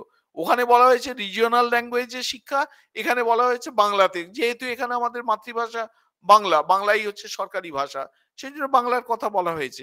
বিরাট তো পরিবর্তন কিছু নেই। সেরকম একইভাবে টিচার ট্রেনিং এবং প্রফেশনাল ডেভেলপমেন্ট এর ক্ষেত্রে স্টেট পলিসি যে সমস্ত কথা বলেছে, খুব এখানে বাইলিঙ্গুয়াল ইনস্ট্রাকশনের কথা বলা হয়েছে স্টেট পলিসিতে। আমরা অলমোস্ট ফলো করি বাইলিঙ্গুয়াল, ওগুলো যা ফলো করা আছে স্টেট পলিসি 2023 তে, সেটাকেই একটা ফর্মালাইজড রূপ দেওয়ার চেষ্টা করা হয়েছে। ইনক্লুসিভ এডুকেশনের ক্ষেত্রে ন্যাশনাল এডুকেশন পলিসি 2022 যা বলেছে, স্টেট পলিসি বলছে could further build on these principles by implementing targeted initiatives to address the specific challenges faced by marginalized communities in West Bengal, such as Adivashi population, ensuring access to quality education in remote areas, and providing scholarships or financial support to underprivileged students. এগুলি কিন্তু এই জাতীয় শিক্ষানীতি 20 আর আমাদের state education policy 23, আমার ব্যক্তিগতভাবে এগুলো পরস্পর বিরোধী বলে মনে হয়নি। আমার মনে হয়েছে এটা complementary and supplementary to each other. ওখানে যেখানে জাতীয় ক্ষেত্রে যেটা বলা হয়েছে, আমাদের স্টেটের ক্ষেত্রে তার আমাদের স্টেটের মতো করে তার রংটা কিরকম হবে, এখানে এইটুকু কথাই শুধু বলা হয়েছে। তারপর assessment reform, vocational and education and integration, আমাদের স্টেট এডুকেশন পলিসিতে বলা হচ্ছে could emphasize vocational training that leverages West Bengal's unique industrial and cultural strengths, perhaps focusing on sectors like textile, handicrafts, and technology, thereby aligning vocational education more closely with local employment opportunities. এই কোনো কথাটা নতুন নয়। আপনি যদি রাধাকৃষ্ণন কমিশনের এতে দেখেন, সেখানে এগ্রিকালচারাল ইউনিভার্সিটির কথা বলা হয়েছে, এগ্রিকালচারাল কলেজের কথা বলা হয়েছে। যে যেখানে যে রাজ্যে যে কৃষির যে শস্যটা বেশি উৎপাদন হয় সেটির সঙ্গেই সঙ্গতি রেখে সেখানকার শিক্ষাটা গড়ে উঠবে। এখানে এই ভোকেশনাল এডুকেশনের ক্ষেত্রেও যে কথা বলা হয়েছে একই কথা। জাতীয় শিক্ষানীতির বিরোধী তো নয়, বরঞ্চ জাতীয় শিক্ষানীতির পরিপূরক আমাদের এই স্টেট এডুকেশন পলিসি। সেই জন্য আমার এই শেষে এই কটি কথা বলতে চাই যে এই আমাদের নতুন যে শিক্ষানীতি হয়েছে অলরেডি তার ইমপ্লিমেন্টেশনও শুরু হয়ে গেছে। বিদ্যালয় শিক্ষার ক্ষেত্রে হয়তো 2025 থেকে এর ইমপ্লিমেন্টেশন পুরোদমে চালু হয়ে যাবে। এটিকে সফল করে তোলার জন্য এটা নিয়ে আমাদের বিতর্কের দরকার নেই, আমরা বরঞ্চ এটাকে কি করে সফলভাবে প্রয়োগ করতে পারবো আমাদের সেই দিকেই বেশি মনোনিবেশ করতে হবে। জাতি, ধর্ম, বর্ণ, রাজনৈতিক পরিচয় নির্বিশেষে, এটাও একটা খুব বড় কথা, রাজনৈতিক পরিচয় নির্বিশেষে আমাদের ছাত্র, শিক্ষক, শিক্ষানুরাগী, শিক্ষা প্রশাসক সকলেরই খুব সেলফ ইন্ট্রোস্পেকশন দরকার, আত্মজাগরণ দরকার, নতুন একটা শক্তিশালী ভারত গড়ে তোলার দৃঢ় অঙ্গীকার দরকার। সত্যিকারের বলতে গেলে কি এই শিক্ষা নিয়ে নানা ধরনের এক্সপেরিমেন্ট করতে গিয়ে আমাদের বেশ কয়েকটি প্রজন্ম কিন্তু একটু ক্রিপলড মতো হয়ে গেছে, সেটি যেন আর না হয়। কোনো প্রজন্মের ছাত্রছাত্রী আর যেন আমাদের পরীক্ষা নিরীক্ষার এতে পড়ে দিকভ্রষ্ট না হন, সেটি আমাদের কিন্তু সকলকেই নজর রাখতে হবে। এবং সর্বোপরি ভারতবর্ষের যে চিরন্তন আধ্যাত্মিক মূল্যবোধ, সেই মূল্যবোধের প্রতি অবিচলিত আস্থা দরকার। এই জাতীয় শিক্ষানীতিতে কিন্তু বারবার করে এটি মনে করিয়ে দেওয়া হয়েছে। তবেই ভারত আবার জগৎ সভায় শ্রেষ্ঠ আসন লবে। আমি যারা এতক্ষণ ধরে শুনেছেন, যারা এই অনুষ্ঠান আয়োজন করেছেন, সেই প্রাক্তনী সংসদ এবং শিক্ষণ মন্দির কর্তৃপক্ষ, সকলকেই আমার আন্তরিক শুভেচ্ছা, কৃতজ্ঞতা জানাচ্ছি। এবং এরপরে আপনারা অধ্যাপিকা পাপিয়া উপাধ্যায়ের কাছে শুনবেন, তাকেও আমার আগাম অভিনন্দন, সশ্রদ্ধ নমস্কার জানিয়ে শেষ করছি। নমস্কার। পরম পূজনীয় শ্রীমৎ স্বামী তত্ত্ব সারানন্দজি মহারাজকে আমরা আমাদের ভক্তিপূর্ণ প্রণাম নিবেদন করি। তার উজ্জ্বল আলোচনায় আমরা প্রত্যেকে আলোকিত হলাম, সমৃদ্ধ হলাম। এখন একটি সংক্ষিপ্ত প্রশ্নোত্তর পর্ব। আলোচিত বিষয় সম্বন্ধে আমাদের প্রশ্ন আমরা জিজ্ঞাসা করব পূজনীয় মহারাজকে। অংশগ্রহণকারীদের মধ্যে যারা প্রশ্ন করতে ইচ্ছুক তাদের অনুরোধ জানাই, আপনারা হ্যান্ড রেজ অপশনে গিয়ে একটু হ্যান্ড রেজ করুন। সেখান থেকে পরপর আপনাদের নাম আমরা বলবো। আপনাদের নাম বলা হলে আপনারা মাইক্রোফোন আনমিউট করে আপনাদের প্রশ্নটি করবেন। আমার মনে হয় আপনারা অনেকেই অলরেডি হ্যান্ড রেজ করেছেন। আমি বলছি আপনাদের নাম।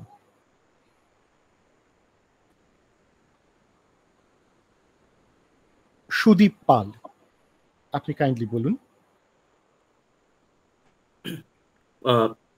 শ্রদ্ধেয় মহারাজকে আমার প্রণাম। নমস্কার। নমস্কার। নমস্কার মহারাজ, আপনার এই মনোজ্ঞ আলোচনার পরে এনইপি এবং আমাদের যেটি WBSEP রয়েছে সেই ভিত্তিতে আমি জিজ্ঞেস করতে চাই যে আপনার বক্তব্য যে কথাটা দিয়ে শেষ হলো, যে আমরা যেন আমাদের ভারতীয় আধ্যাত্মিকতাকে ভুলে না যাই, এই সংক্রান্ত কোনো বিষয় আমাদের কারিকুলামে রাখার কথা ভাবা হয়েছে কিনা? কারিকুলাম তো হলো, আবার নিশ্চয়ই কারিকুলাম এর বেসিসে তৈরি করা হবে বা হচ্ছে, প্রসেস হয়তো চলছে।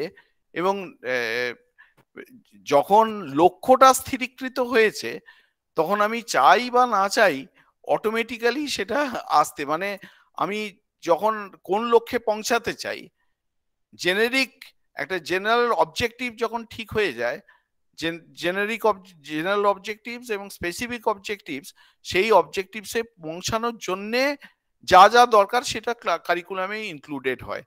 যদি আমার জেনারেল অবজেক্টিভস হয় যে এই আধ্যাত্মিক মূল্যবোধ সঞ্চারিত হোক, এটাকে আমরা অন প্রিন্সিপাল মেনে নিই, তাহলে অটোমেটিক্যালি কোনো না কোনো ভাবে ওটা কারিকুলামের মধ্যে ঢুকবে।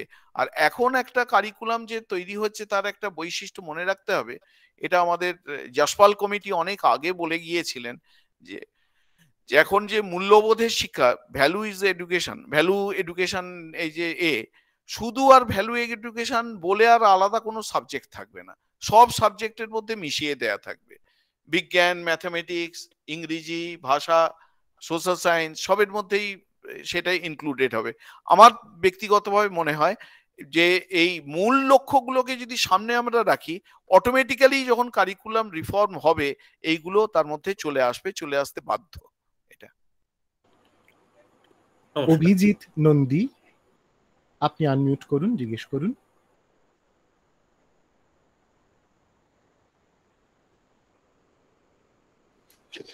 নমস্কার মহারাজ, আপনি এক জায়গায় বললেন যে এনইপি 2020-তে এক জাতি এক প্রাণ, এই জায়গা থেকে বিষয়টা দেখা হচ্ছে এবং সবাই যাতে এক হয়ে উঠতে পারে, এর মধ্যে বিভেদ যাতে না থাকে।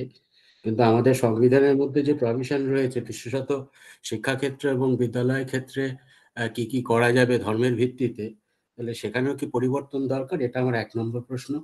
2 নম্বর প্রশ্ন হচ্ছে, আপনি পঞ্চযজ্ঞের কথা বললেন। পঞ্চযজ্ঞ কিভাবে ফ্যামিলিতে বা পারিবারিক শিক্ষার মাধ্যমে ছাত্রছাত্রীরা এগিয়ে যেতে পারে, সেই ব্যাপারটা আলোচিত হয়েছে। কিন্তু এই অভিভাবকদের এ সম্বন্ধে দীক্ষিত বা শিক্ষিত করার বিষয় কি কোথাও এনইপি কিংবা স্টেট পলিসিতে আছে? আর দ্বিতীয় কথা হচ্ছে যে পড়া থেকে অপড়া থেকে পড়াতে যাওয়ার কথা আপনি বললেন।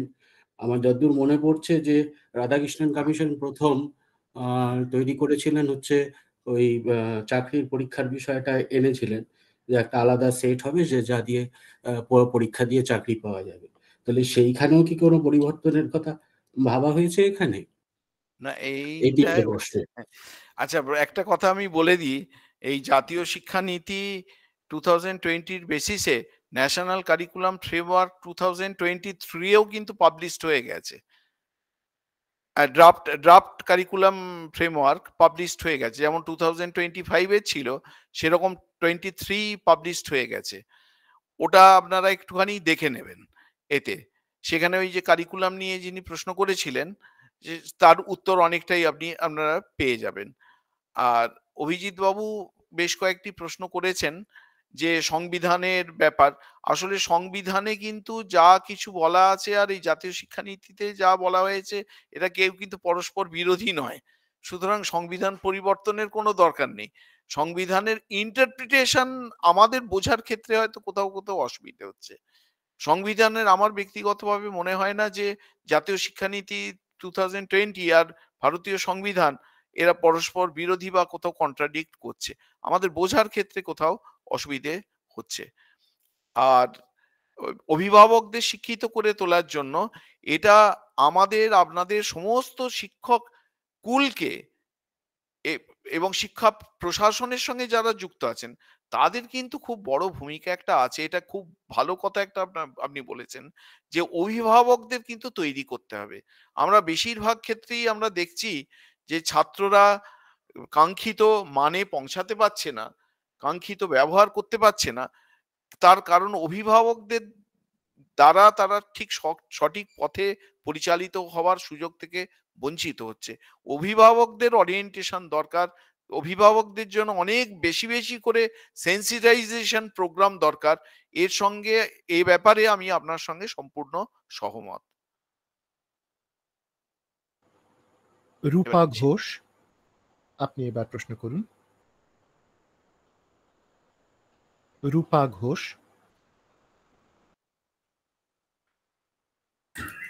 শ্রদ্ধা ও প্রণাম জানাচ্ছি। নমস্কার। নমস্কার মহারাজ, আপনি পঞ্চযজ্ঞের কথা বললেন, তো ওটা আমি লিখেছি, ঋষি যজ্ঞ, দেবযজ্ঞ, পিতৃযজ্ঞ আর ভূতযজ্ঞ আর নৃযজ্ঞ। শেষেরটা একটু যদি মহারাজ আরেকবার একটু ক্লিয়ার। নৃযজ্ঞ মানে আমরা যে রিলিফ ওয়ার্ক করি না, মানুষের পাশে, মানুষের বিপদে মানুষের পাশে দাঁড়ানো, এটা একটা যজ্ঞের মতো। যে মানুষের দুঃখকে আমি আমার দুঃখ বলে অনুভব করছি, মানুষের আনন্দকে আমি আমার আনন্দ বলে অনুভব করছি। আত্ম উপমেয় না সর্বত্র সমম্পস্পশ্যতি যোর্জুনা সুখম বা যদি বা দুঃখম সযোগী পরমো মতঃ। অপরের সুখকে নিজের সুখ বলে অনুভব করা, অপরের দুঃখকে নিজের দুঃখ বলে। আমার এক মনে পড়ছে, দেওঘর বিদ্যাপীঠে আমি ছিলাম, আমি ওখানে স্কুলে ছিলাম, ওখানে সাধু বাবার আমাদের হাতে খড়ি হয়েছিল দেওঘর বিদ্যাপীঠে। সেখানে একজন ঘন্টা দিতেন, তার বয়স হয়ে গিয়েছিল 90-এর ওপর, শম্ভুদা বলে। সেই শম্ভুদা একদিন বলছেন যে জানেন মহারাজ, তিনি অত দীক্ষিত নন বা অত পড়াশোনা তার নেই, ঘন্টা দিতেন, সারা জীবন ঘন্টা দিয়ে এসছেন। তিনি বলছেন আগে আমার খুব মুখটা খারাপ ছিল, লোককে কটু কথা বলতাম। একদিন রান্নাঘরের একজন স্টাফ আমাকে খাবার দেওয়ার সময় খুব কটু কথা বলল, কটু কথা মানে খারাপ কথা বললেন, তখন আমার সারা রাত ঘুমোতে পারিনি, আমার এত কষ্ট হলো।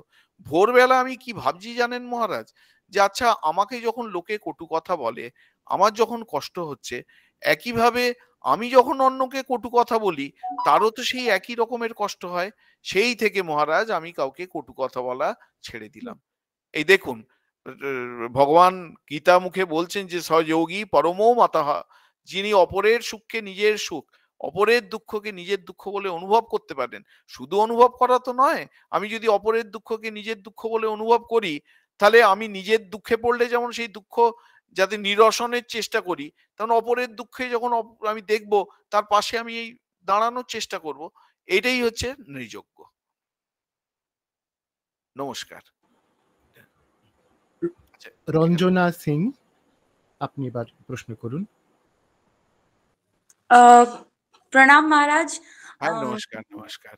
মেবি আমার বাংলা হয়তো অত ভালো নেই, বলুন না বলুন না, আপনি হিন্দিতে বলুন না। কিন্তু আমি মানে জানতে চাইছি, মানে আপনি এটা বলেন মানে স্পিরিচুয়ালিজম আর ফিলোসফিক্যাল অ্যাসপেক্টটা আমরা ছোট বয়স থেকে কিভাবে বাচ্চাদের জন্য, মানে ওনার মাথায় মধ্যে মানে কারিকুলাম নিয়ে, একটা সিলেবাসটা নিয়ে কিভাবে ওটা মানে ফিট করতে পারি? ফিট করতে দেখুন, এইটা একটা চ্যালেঞ্জিং ব্যাপার, নো ডাউট। কিন্তু আমার মনে হয় আমাদের বাবা মা শিক্ষক শিক্ষিকাদের একটা সুনির্দিষ্ট জীবন যাপনে অভ্যস্ত হওয়া দরকার, যাতে শিশু সেটা ছোটবেলা থেকে দেখে। যেমন শিশু দেখছে বাবা মা একদম সত্য থেকে কখনোই বিচ্যুত হন না, বাবা মা কোনো অন্যায় কাজ করেন না, বাবা মা সবসময় অপরে যখন কষ্টে পড়ে, দুঃখ কষ্টে পড়ে, তার পাশে দাঁড়ানোর চেষ্টা করেন। বাবা মা সকাল সন্ধে একটুখানি ধ্যান করেন, বাবা মা সৎ গ্রন্থ পড়ার চেষ্টা করেন। এ অটোমেটিক্যালি শিশু, এই আমরা যে কান খোঁচাই না, অনেক শিশু এই কান খোঁচাতে গিয়ে পেন্সিল কম্পাস দিয়ে কানের মধ্যে গুঁজে দিয়ে রক্তারক্তি হয়েছে। সে আসলে বড় কাউকে দেখেছে যে বড়রা কান খোঁচাচ্ছে কাগজ দিয়ে, সেও একটা হাতের কাছে যা পেয়েছে দেখে অনুসরণ করার চেষ্টা করেছে। শিশুরা অত্যন্ত অনুসরণ প্রিয়, অনুকরণ প্রিয়।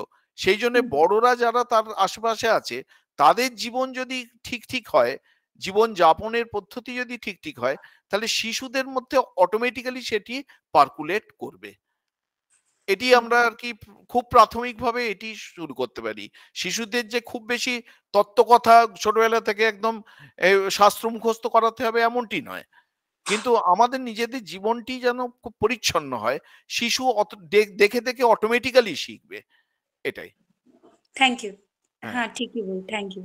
হ্যাঁ হ্যাঁ, আমরা কি শেষ করব? সময়ের অভাবের কারণে আমরা আর প্রশ্ন আজ নিতে পারবো না। যদি শেষ প্রশ্নটি পর্ণব ঘোষ করেন, এরপরে আজকে আমরা সময়ের অভাবে আর প্রশ্ন নিতে পারছি না। আমরা আন্তরিকভাবে দুঃখিত প্রত্যেকের কাছে। শেষ প্রশ্ন পর্ণব ঘোষ, আপনি প্লিজ প্রশ্নটি করুন। মহারাজ যে প্রণাম নেবেন। নমস্কার মহারাজ, আমার একটাই মানে এই প্রশ্নটা আগেও আমার অনেকবার হয়েছে মনের মধ্যে, এখনো আরেকবার আপনি যখন বলছিলেন যে আমাদের ন্যাশনাল এডুকেশন পলিসি 2020 আর স্টেট এডুকেশন পলিসি 23, মানে দুটোর মধ্যে তো সেভাবে হয়তো মানে স্বভাবগত হয়তো খুব একটা পরিবর্তন নেই বা খুব একটা পার্থক্য নেই। বড়জোর ব্যবহারিক দিক দিয়ে কিছু ঠিক ঠিক হয়তো পার্থক্য একদম রয়েছে ঠিক আমাদের পশ্চিমবঙ্গের আঙ্গিকে। তো আমার মানে একটাই প্রশ্ন মনের মধ্যে জেগেছে যে, বা যখন স্টেট এডুকেশন পলিসি তৈরি হয়েছিল তখনও জেগেছিল যে এটা কেন? মানে হঠাৎ করে স্টেট এডুকেশন পলিসি 2023 এটাই তৈরি করার প্রয়োজনটা পড়লো কেন?